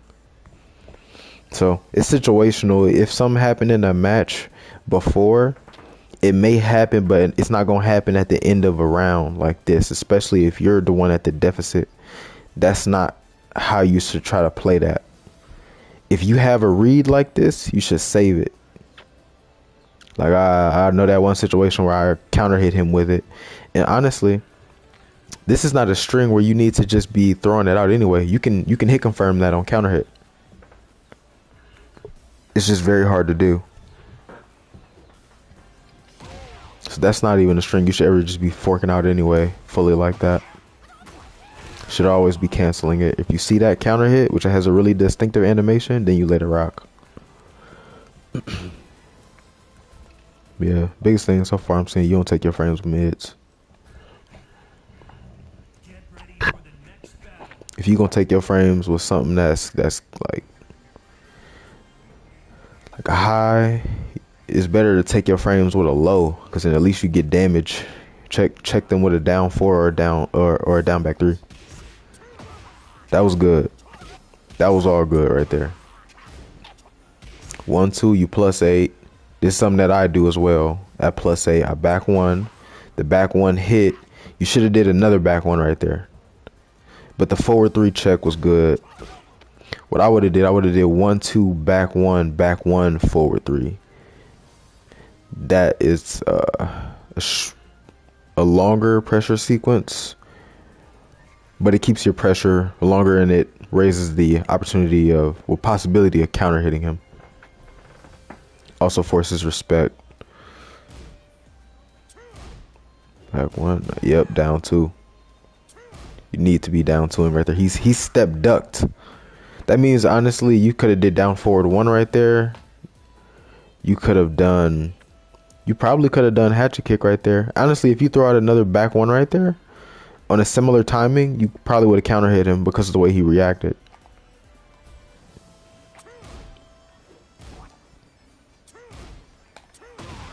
Yeah. Even if you could have stepped into a 3+4, but like if you're threatening with counter hit launchers, you need to be threatening with counter hit launchers as checks too. Right? He's stepping that way forward, 3 check him. Or you need to be checking with something that's gonna allow you to set up a counter hit.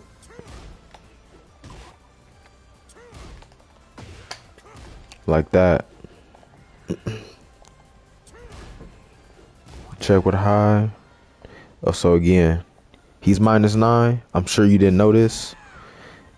That's a high, by the way. But if you weren't to duck it, you should be doing back one right there, because then you force the pressure on him immediately. Back one when the opponent is -9, that's basically like a mid check. That's basically like a real mid check. They have to block it. They have to block. They can't do nothing. Either that or you need to do down 4. Because forward 3 is always going to whiff at this range. Either that, you need to be doing back 1, 3+4, or down 4. When they're -9. You also don't seem confident in the way that you're supposed to be playing off of your stagger strings either. It's just a little bit late. Okay.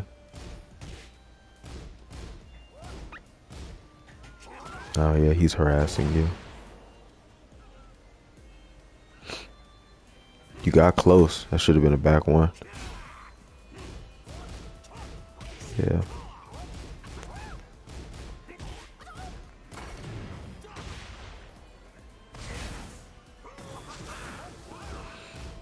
He's stepping so much.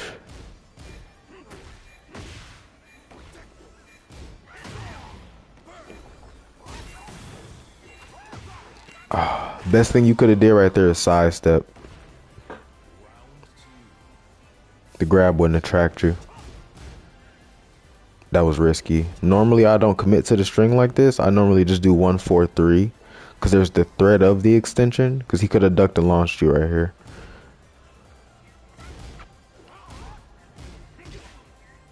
Yeah, again. Yeah, it's like you just don't know how to deal with DSS. You can either trade. You can step it. Oh, he did forward too. Yeah, you can step that as well if he does while standing 4. That's how you counter that. If you have a read, he's gonna do the high. You can also high crush.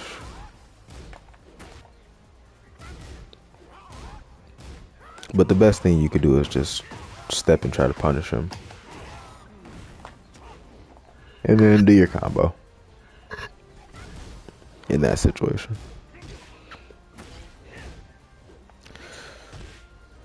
So again, down forward, down 2 check right here. Down 2 or down forward 1 check. That was good. You did jab in the down 2.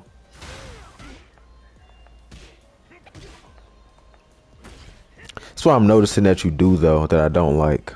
It's like every single time you do a stagger string where you mid check, you give up the distance. You don't ever, like right there, you don't ever retain the distance. You give up all the mind game of throwing out the stagger string. Bryan is a character that works on a lot of mental frame advantage. So if you keep putting yourself out of range where that's a threat, you're losing mind game. So what you should have did right here, you should have did down 2 and then sidestepped. Instead, you did down 2 and backdashed. Because then you retain the distance. So if you see he doesn't do anything, you could back 1.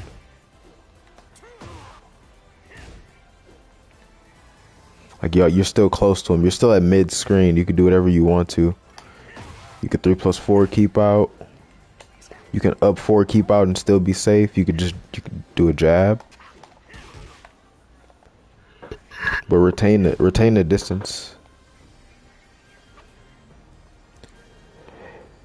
Nah, I wouldn't say that. It's just you need to know what things you should be sidestepping, because sidestepping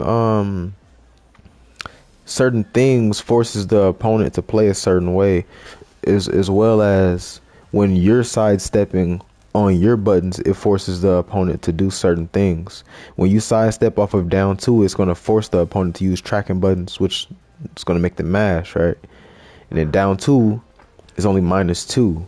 So if they're doing slow mids, or even if they're doing fast mids, you could do down 2 and a 1-2. If they're doing highs, you could do down 2 into a high crush, down 2 side step into a button, down 2 side step block. If you see they don't do nothing, you start your pressure again. But like when you do down 2 and backdash like this, you throw all of that mind game. And that's one of the bigger threats with Bryan, and not just with down 2, it's with any of his stagger strings. Okay. That was okay. Jab. That was good. Good mid check. Yep. So this is really the only situation where you want to check with jabs, because you're only +1 right here. He was right to mash right here. In this situation, you want to mash with 1-2-1, or not mash. You're not mashing. Take your frames with 1-2-1 because you're plus. Down for 1-1-1 string.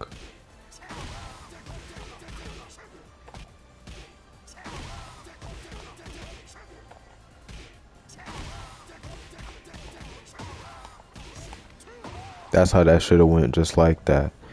Mid check, check with the jab, or check with a down forward 2 or a high crush. If you don't want to check with a high, because maybe you want to get out of that habit, you could check with a low because it goes under that, or you can sidestep, which is things you're going to normally do when you're only +1. And you get to his back if he's mashing options like that.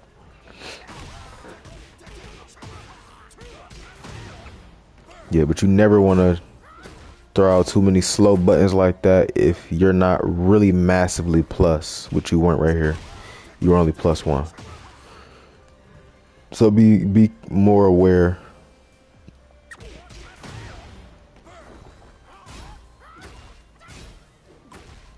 Can you try the jab?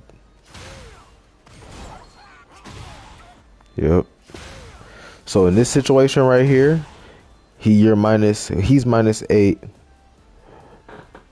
I appreciate it. I mean, it's just all to help y'all. But yeah, he's -8 right here, right? With pushback. So if you do 3+4 right here, it's gonna whiff. Unless he presses a button, right? So the best thing you could do is do QCB1 in that situation. That's when you should do a high, because QCB1 hits from range 3.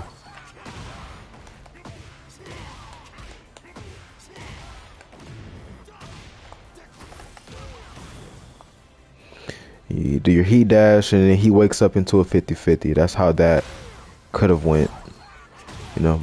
But you moved and did the QCB1. That's where you messed up. So it could have been a check, but since you didn't do that quarter circle back 1 on the immediate timing, it came out slower. So that's why his heat smash beat you out right here. You don't ever have to dash in the quarter circle back 1 unless you're literally full screen. If there's any kind of interaction where you block something, most of the times quarter circle back 1 is going to force a block. So yeah, never a situation where you got a close distance.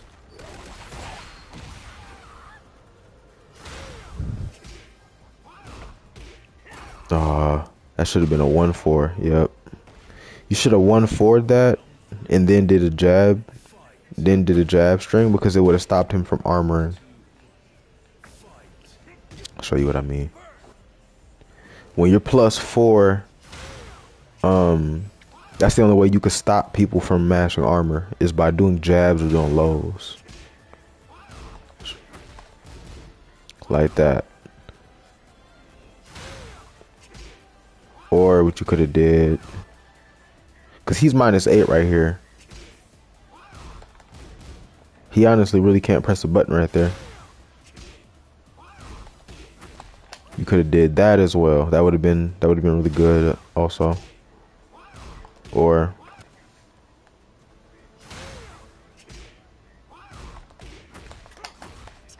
could have did something like that and then check with a jab to retain the distance, or back up after the down 4 to try to bait a whiff. If you have a feeling he's going to respect the down 4 because he doesn't want to get whiff punished, then you can get in his face and try to counter hit him with a back 1 or a 3+4. That's how you approach that. Because he was just trying to end it right there. And at the end right there, you should have checked with a down 4 because that armor was safe. -8, same situation.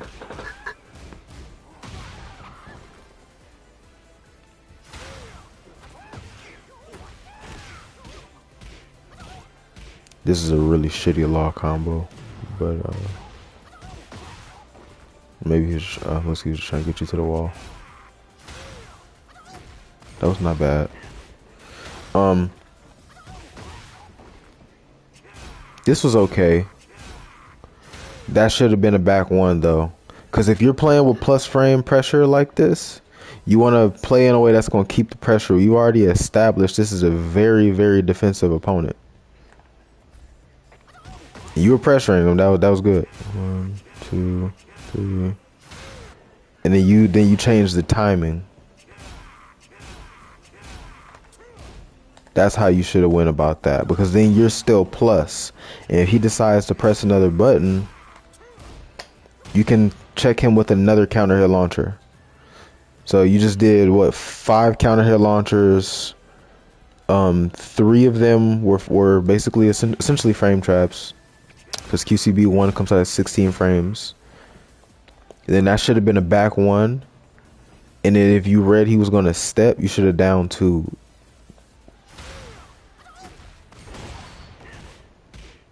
Even if you didn't read a step, just to take your frames off of back 1, should have checked them.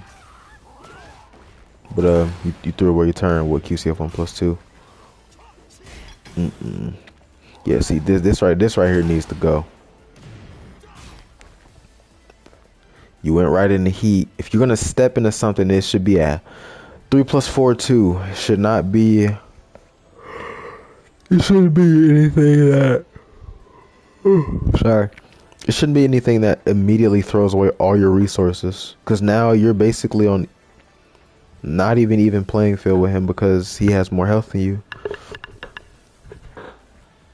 So let's see what you could have did. You went in the heat, step. Sometimes it'll whiff. You could have either did that, or you could have did 4 forward on +2. Start trying to chunk his health. He played this defensively. So another thing you could have did, you could have stepped into QCB 1. Or moved away from him and then try to approach with a QCB 1 or a QCF 1+2. Because that does a lot of chip damage. You see, just making him block that, it puts you near to being back to the fight with him.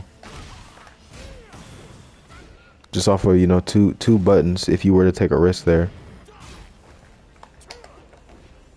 it probably would have been QCB 1. Like, do something like that, you know.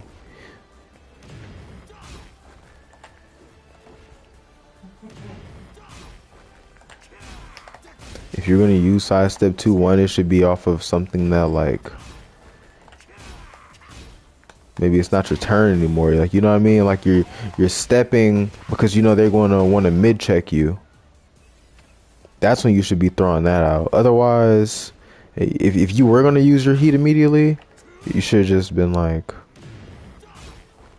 either do a down back 1+2, or just immediately QCF 1+2.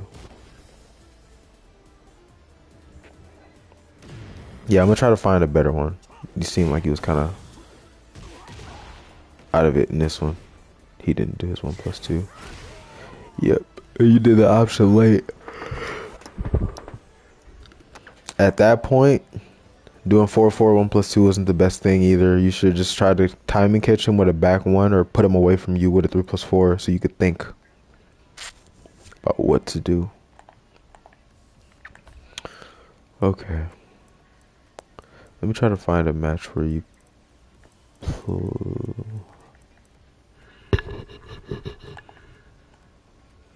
played stronger.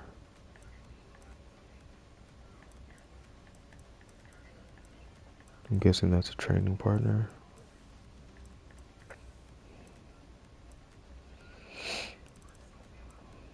A lot of these matchups that I'm seeing that you're losing, these are not matchups that your character is bad in.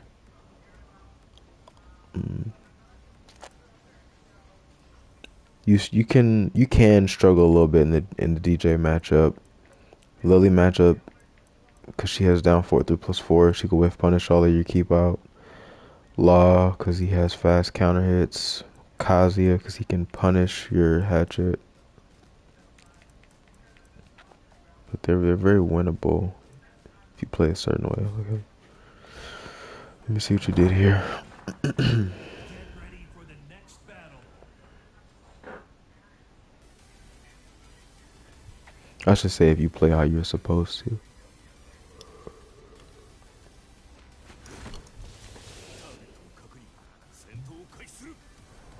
Round 1. Fight.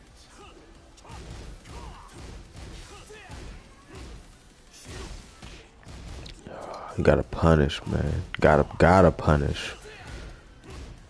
It's a difference between taking your turn back and understanding when you need to use your jab to punish.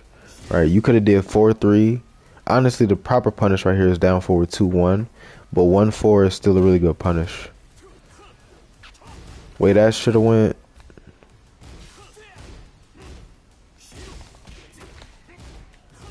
And then try to retain the distance off of the down 2. Or if you wanted to keep up with jab pressure, you could have did something like that. And if he mashed, you could have checked him again.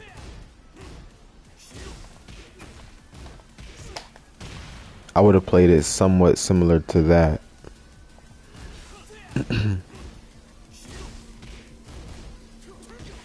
Because he's mashing on the jab strings. I mean, you gotta let it go. Or just check him with that one jab more often by itself.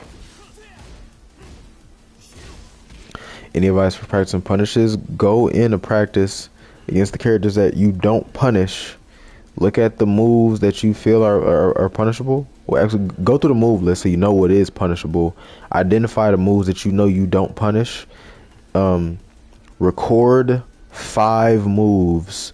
1 launch punishable, 1 -13, 1 a reactable low, reactable launch punishable low, and 1 like a -12, -13 low. And practice reacting to all 4 or 5 of those different recorded moves that are punishable and punishing them correctly. It's very difficult to do, but it helps improve your punishment drastically.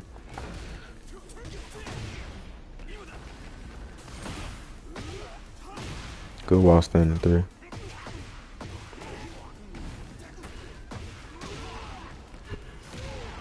That was good. That was good.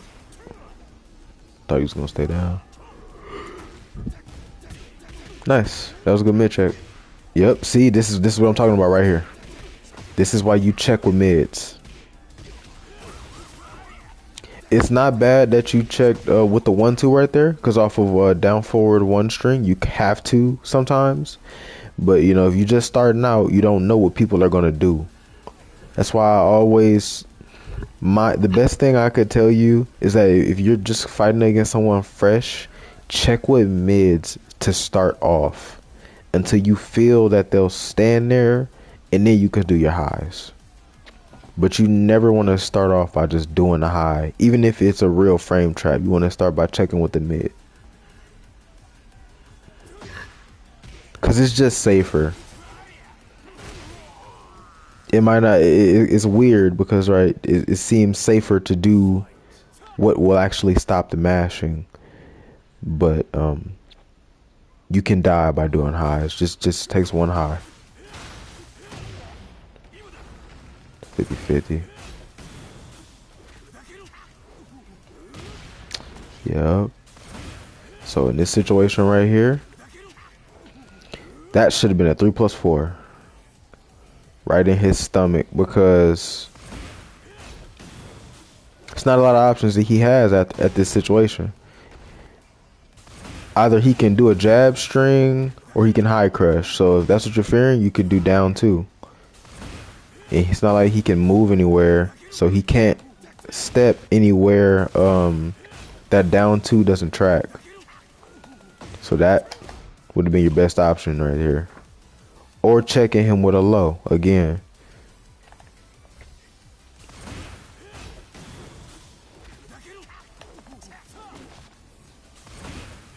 See if down back 3 hits. This is kind of an axis issue.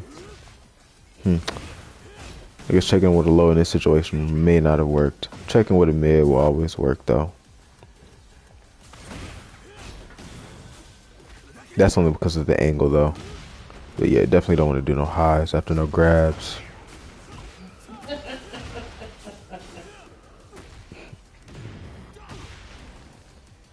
Yeah, because he's crushing a lot. And that's to be expected. You know, he's playing Lars. Lars players like to do down back 4.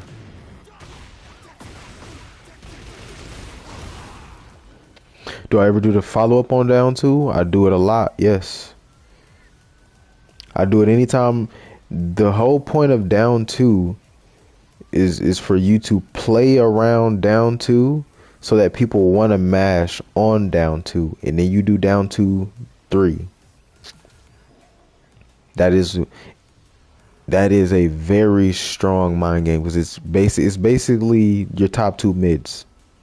That's number 2. If Bryan had a list of his best mids, down 2 would be the second mid. Down 4-1 is your best mid check. Down 2 is your second best mid check. So definitely, if I see the down 2 counter hit, if I see that down 2 counter hit, the 3, the follow-up is guaranteed. On regular hit, it's not guaranteed. Like when I was playing against that Steve, I did down 2 and I delayed the 3 because I knew he was going to mash. Down 2 is also an elbow too. So, you know, people they can't parry it. So it's really no reason why you shouldn't be forcing mind game off of that button. I'll show you the way that I play off of it. Take you to practice. See, yeah, you never want to throw it out like that. You always want to delay the string. So this is what I want to see.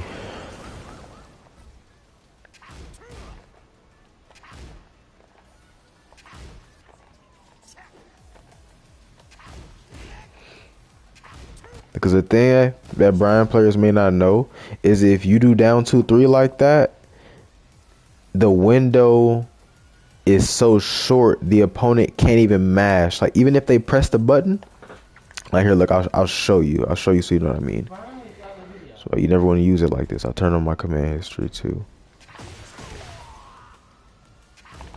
You see I'm mashing during the down 2? You never want to throw it out like that because even if he mashes, he won't get counter hit because there's no window in between. So anytime you do down 2, you have to delay the string. Like this.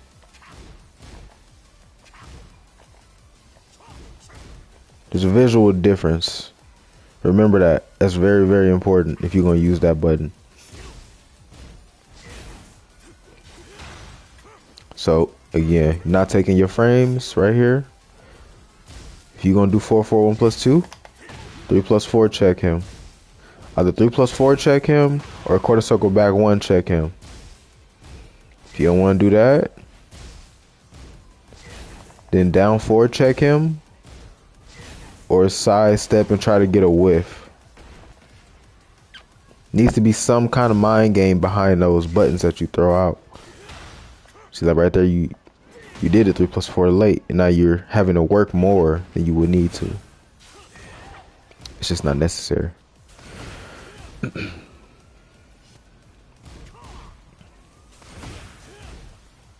-6.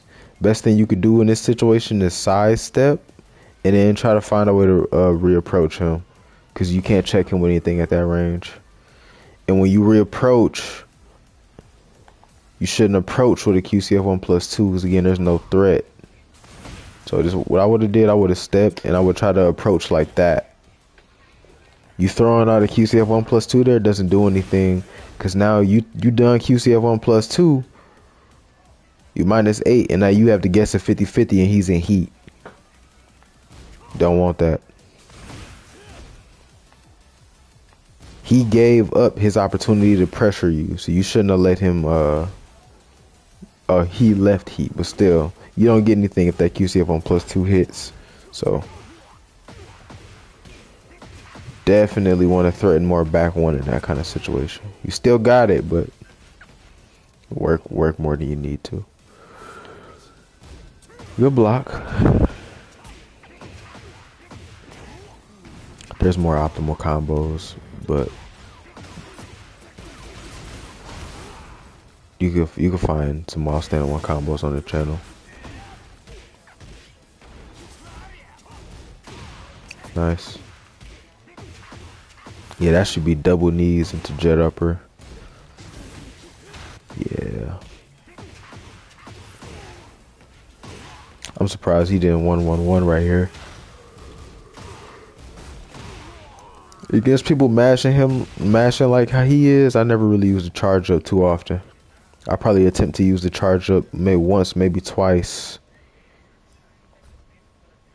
More than likely just once, until I see he's respecting.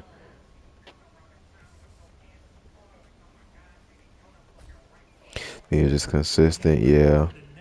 The big thing about Bryan is his ability to two-touch you, kill you just off of hitting you twice. So, gotta really make sure that you optimize. It was a big thing back in Tekken 7.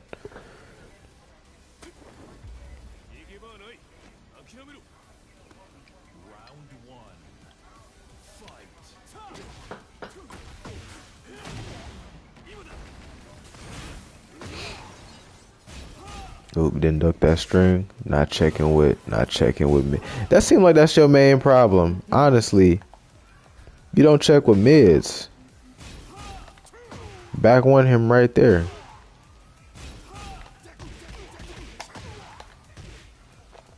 Working more than you need to. There's no reason to do 1-4 right there. Yep. Yeah. See, you would have stopped all of that shit. You would have been able to get yourself away from the wall and would have gave yourself a fighting chance at least. Yeah, see again, right here. You see it. You see it, so I ain't got to keep showing you. This should have been a back one or a 3+4 or a forward 3.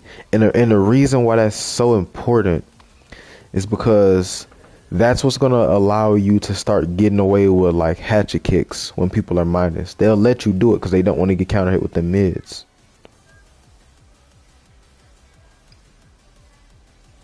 It's the fastest option. That's true, but you got to understand that when you're plus, your other buttons come out faster. So it may be the actual fastest option, yeah, because that jab is basically going to come out at like 2 frames. But most people aren't going to mash at -8 anyway. So what's the point of checking them with something that's fast? You check them with something that will counter hit them if they mash, but at least puts you in an advantageous situation, even if it's blocked. If you do 1-4, you're -7, and you're putting yourself in a situation where you could be launched if they duck that high.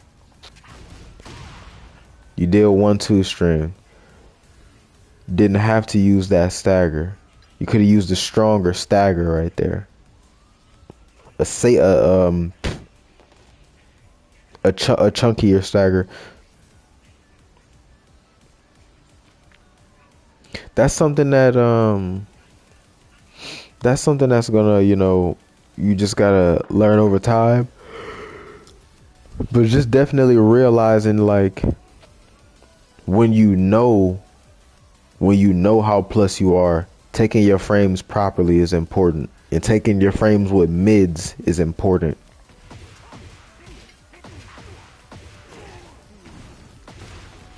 Especially with Bryan, you got so many good mids. That's not the right combo. Okay.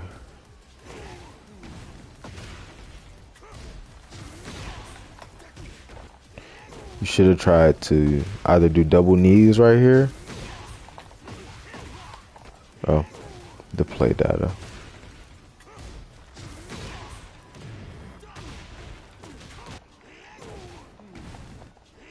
One second.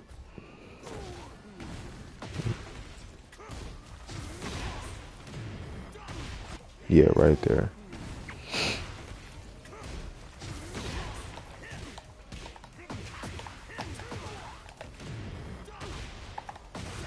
That's how you should have did that.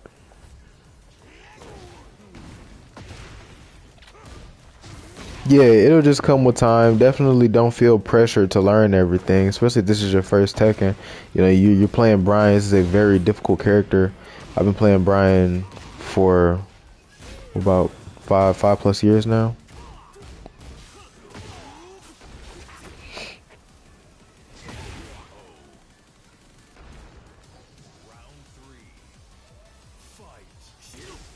So yeah, definitely take it slow.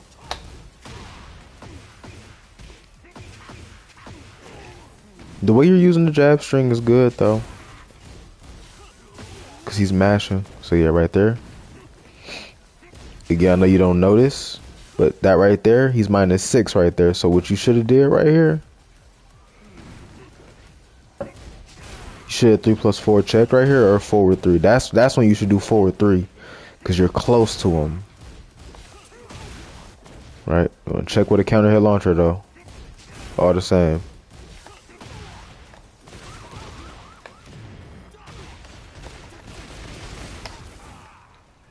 That's how that should have went.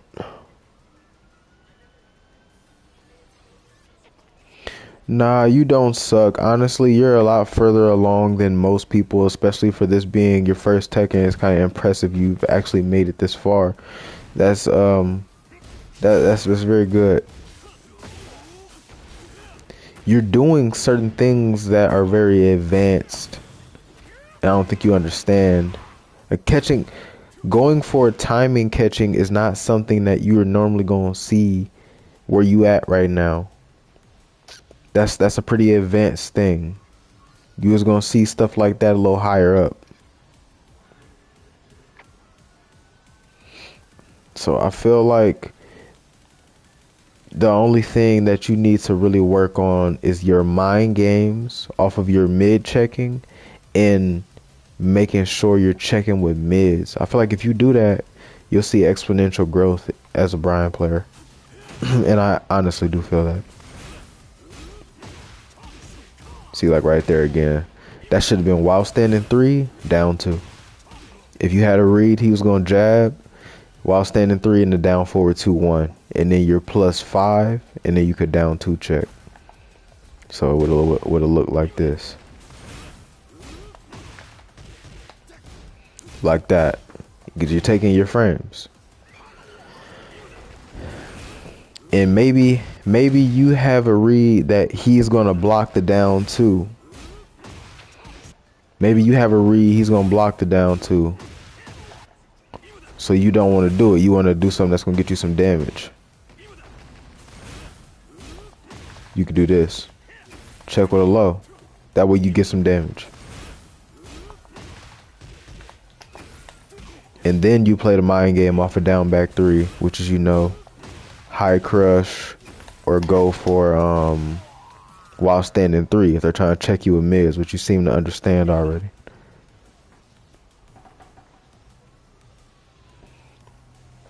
After down forward 2-1. After down forward 2-1 on hit, you're +5. If you do down forward 2-1 in a backsway, you're +8. But on down forward 2-1 by itself on block, you're -4. If you do down forward 2-1 in a backsway though on block, you're -1. Just gotta go in and look at those frames. This wasn't a bad check though. I do this sometimes. Reason that didn't all hit normal like that was because you delayed the 1. It's 2 ways to use 1-2 string, 1-2-1 string. When you have a read someone's gonna mash, you don't delay it, you just throw the whole string out because it's all natural. If you have a read that somebody is gonna block, like maybe you did something like, I don't know, something like this, that's when you delay the string. When you see 1-2 get blocked, if you know they're gonna mash and you're gonna do 1-2 string to counter hit them, you just want to do 1-2-1, just mash the whole string out. Don't delay it.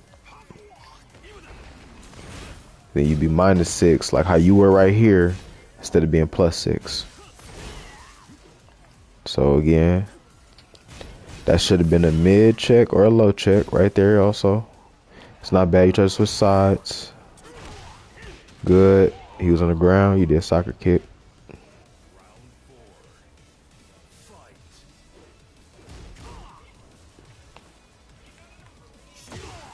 Yeah.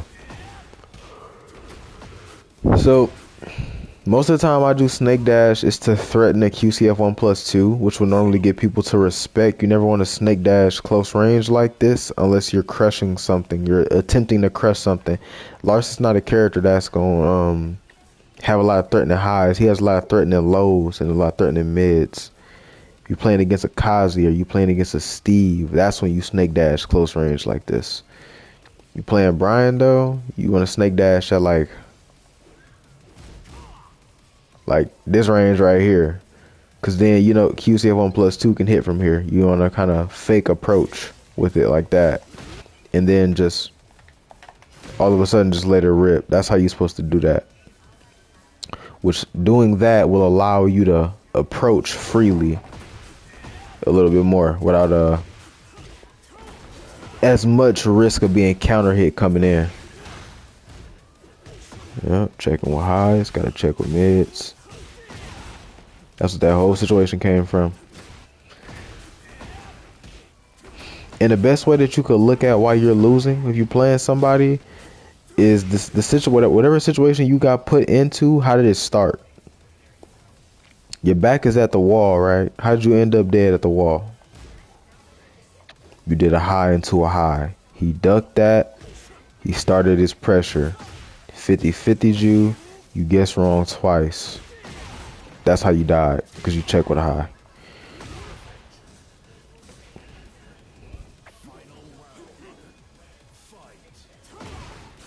Caught your back dash. It's going to happen. Didn't punish it.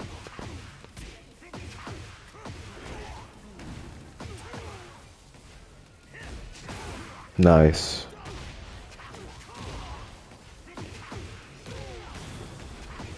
Oh, no. Okay.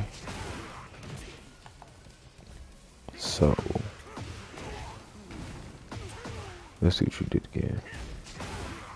Way you should have optimized this. Instead of going in the heat right there like that, you should have tried to spike him back on the wall by backdashing into down back 2. Let me put it a little bit closer. Right there should be good.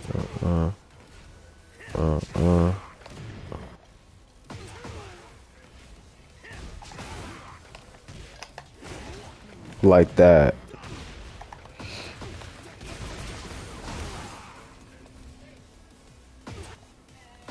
Let's see, but with this angle is a little weird.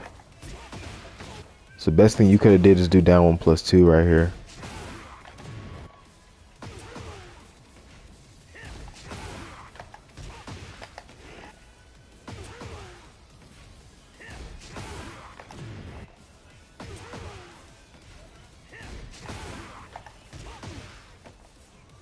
Oops, sorry, 1 second.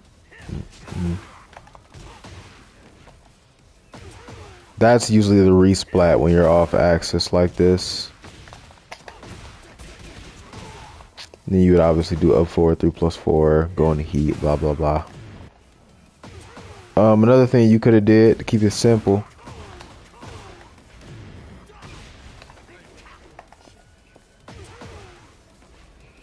Could just step into a jet upper.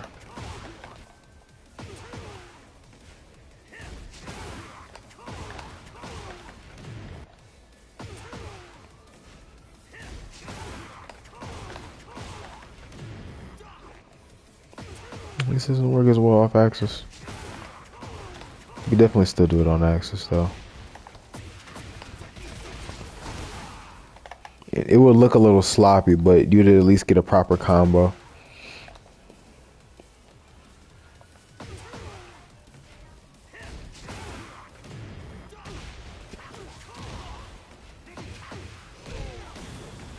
So yeah, the combo route you chose wasn't terrible. It's just that the way that you tried to change it. So right there, you could have resplat him. If you stepped away,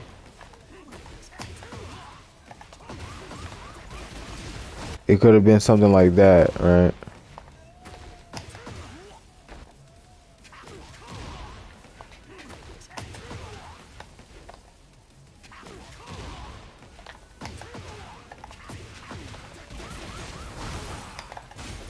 And then he wakes up into Oki.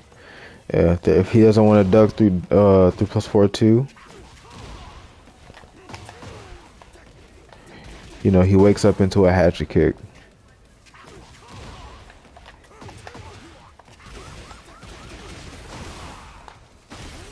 Like that.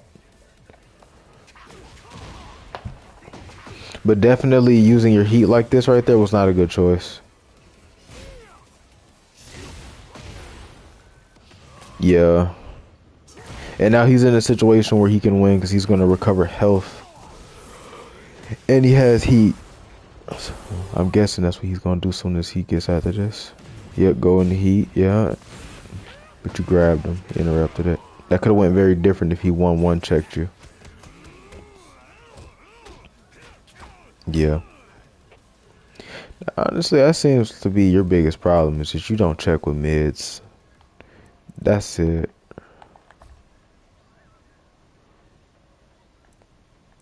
I'll watch one more match and then I'm gonna take you to practice right quick. That might end the stream. I've been on for 3 hours. I'm kinda tired.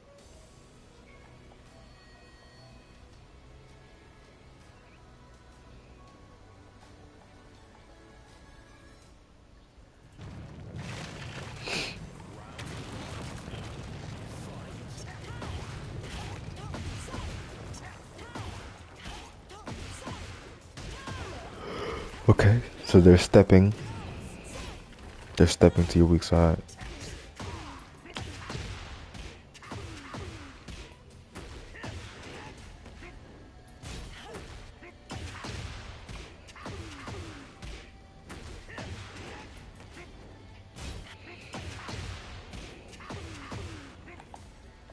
Yeah, you didn't do the right combo.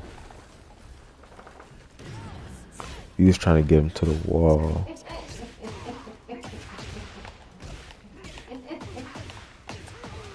That's what you should have did. Should have did that. So again, it's real simple.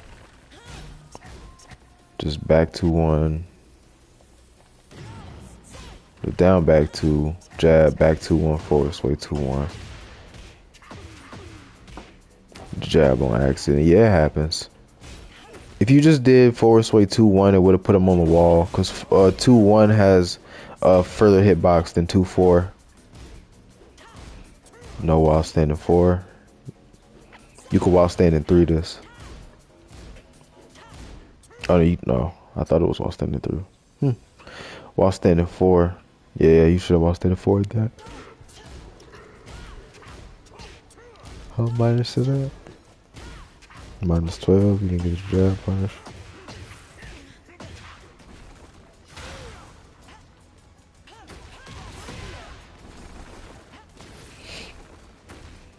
Mm.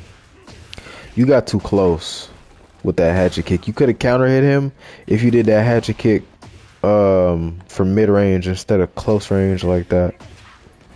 Or that time you took the dash up. If you did it from kind of like right around there, which is where you're supposed to do hatchet kick, it would have been better. Instead, you dash like super duper close, which takes a lot of time. I don't have the catch of your timing, but yeah, you dashed too close for that hatchet. Should have threw it out right here instead of running in like how you did, and then doing it. That's what Ty recommends anyway, doing a back one and hatchet from like range 2. Which again, knowing your ranges or where your buttons hit, that's also something that comes with experience. Just go in the lab and look at that. Just turn on, what is it? There should be a setting in practice mode that allows you to see distances. You can see what I'm talking about.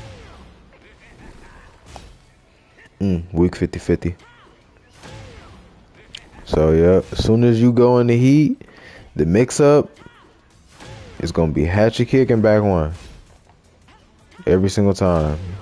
No reason you should be doing down 2. You don't get anything. If you got a hard read they're gonna duck, then you orbital.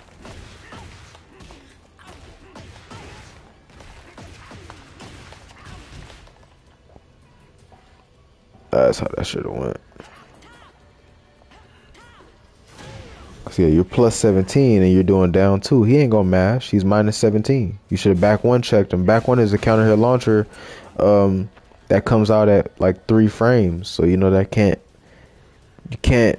they can't do anything if you're plus 17. Back one comes out at like literally 3 frames. So that's faster than a jab does in regular neutral. So back one or hatch kick should be your mix.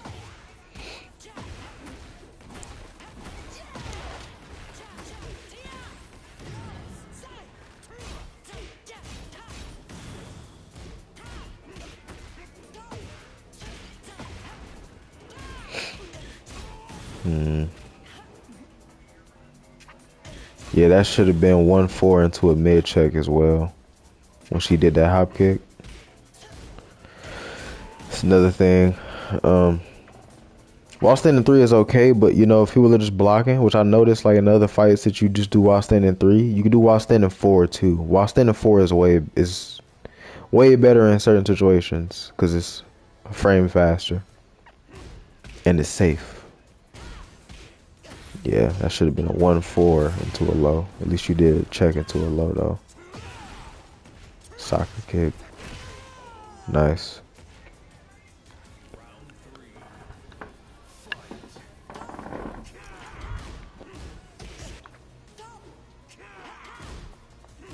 -4, so yeah, that should have been a down 4-1 or a down 2. -14, that should have been a jet upper or a 10 or a 12 frame.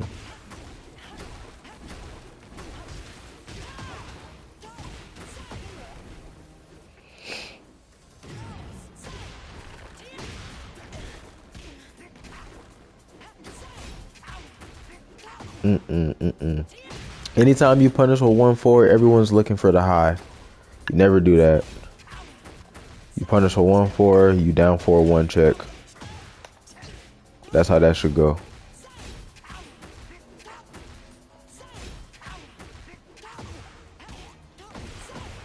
You down 4-1, down 2 or down 4-2 check.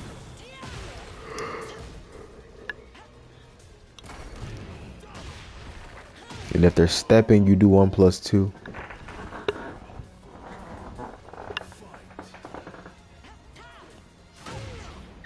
Okay. Nice hatchet. Nice hatchet. Good mid check. See look again. That's what I'm talking about though. Like watch this. You did hatchet.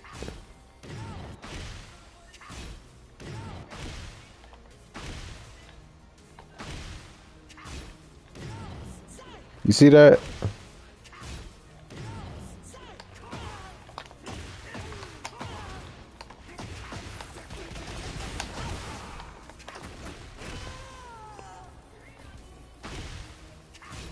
retain that distance. You know, you could have killed them.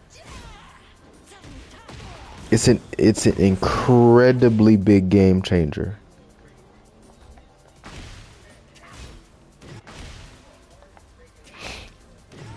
He would be dead. You wouldn't even have to deal with that. I don't know what input you're trying to do.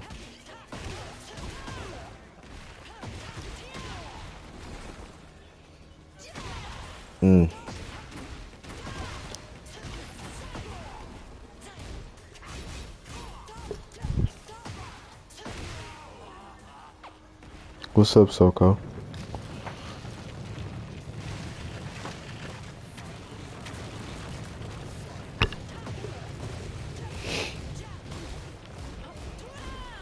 No punish. You delayed the 1-2 string too much. Nice. That time you did it perfectly.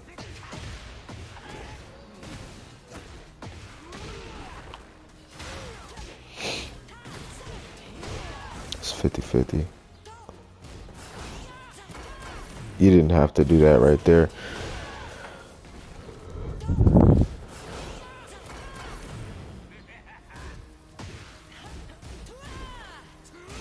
Yeah, no back one check. Okay.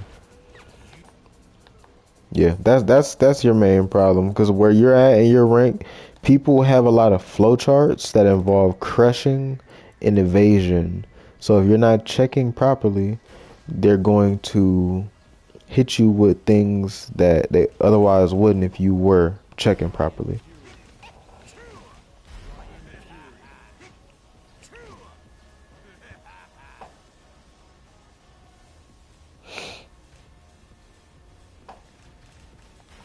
So I'm gonna explain this right quick. Now I'm gonna jet, but I appreciate everybody coming into the stream. So the way you want to be using down 2 string, right?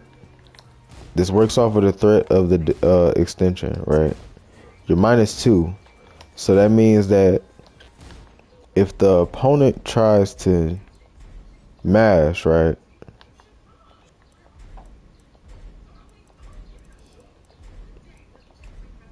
When people check you, they're normally going to check you with, oh yeah, no problem, bro. When people mash, they're normally going to check you with a 13 frame mid.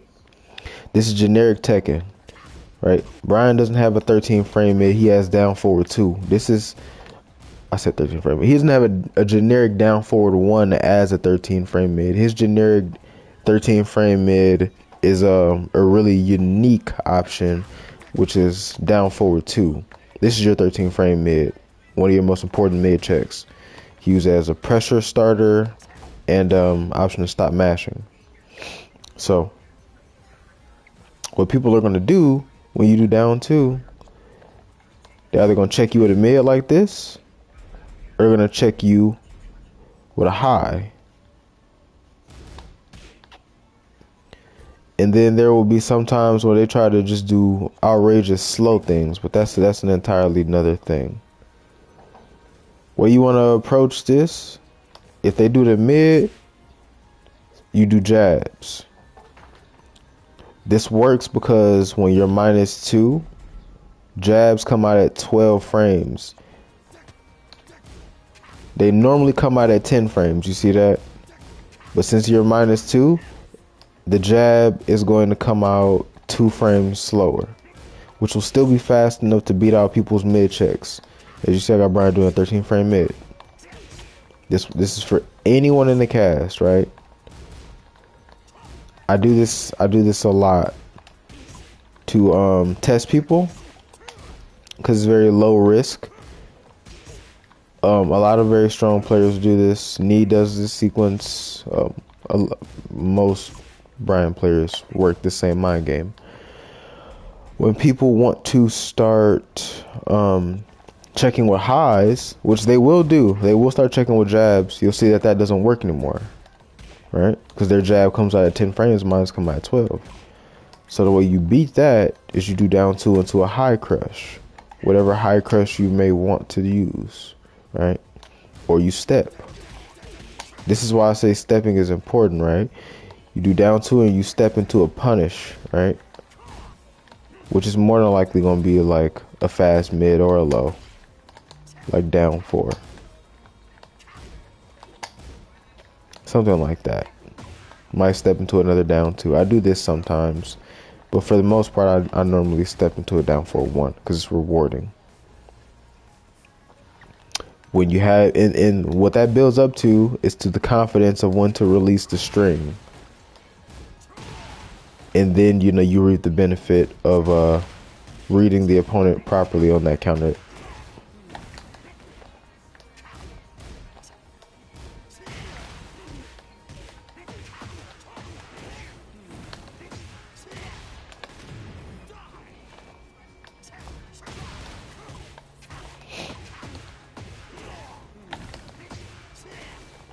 I wonder how much damage you can actually get from this combo.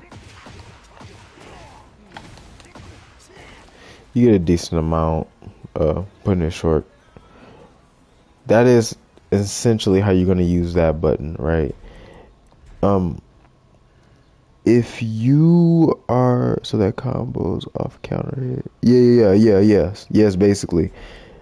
Bryan is a counter hit based character. All of your extensions, yeah, you seem like you don't like fully know your character either, which is also a problem. You have to know what is on counter hit and what's not. So the way that these, which is that's not too hard. My staple.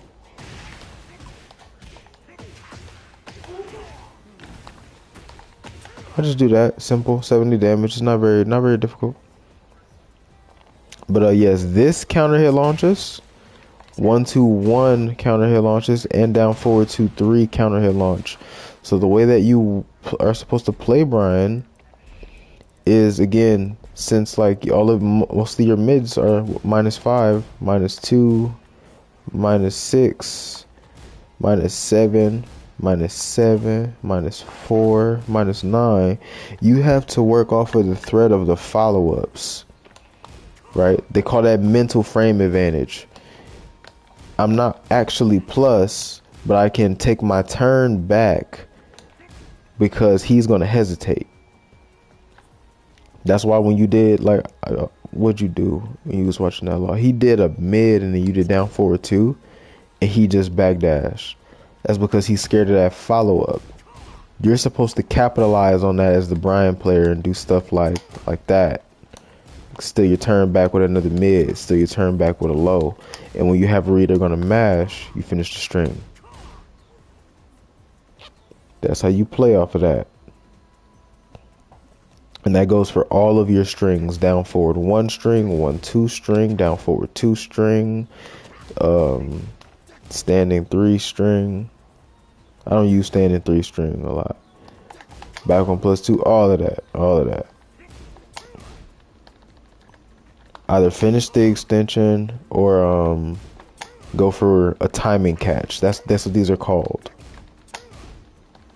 These are called timing catches.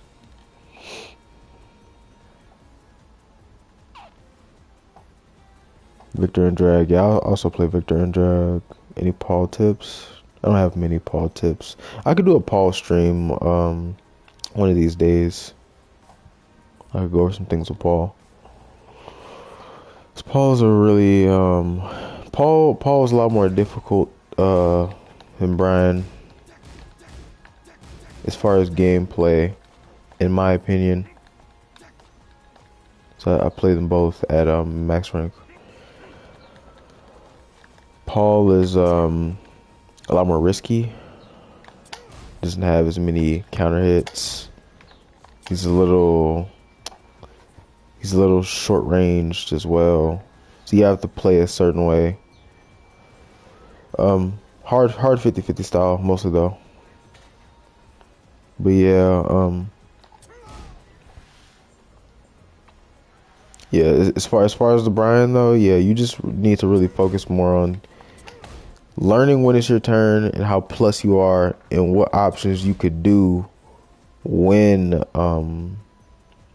you're a certain amount of plus. Like if you're +4, you know, those should be your checks. If they're standing there, then you could do jab strings. Your +6, you could do forward 3. +8, you can do 3 plus 4. You +9, that's so you can do back 1. +8 or +9, so you keep your pressure. But did you have any other questions?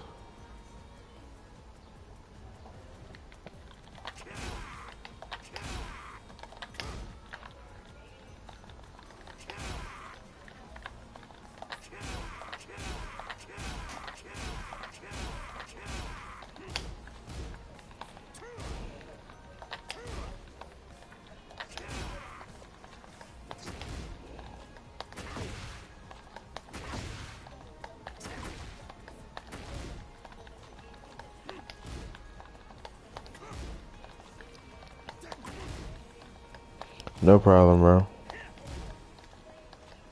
That's what the channel is for anyway, is to help people. So Bryan players especially, at least until Marduk comes out, then I'm also be helping Marduk players.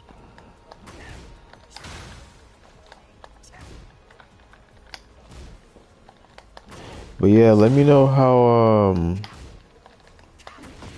that goes for you moving forward.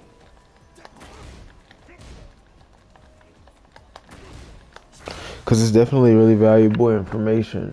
Because Bryan is really heavy on snowball potential. And if you can't force the opponent into honesty, you can't get your game plan started. Marduk, yes, I believe so. And when that happens, I'm more than likely be streaming daily.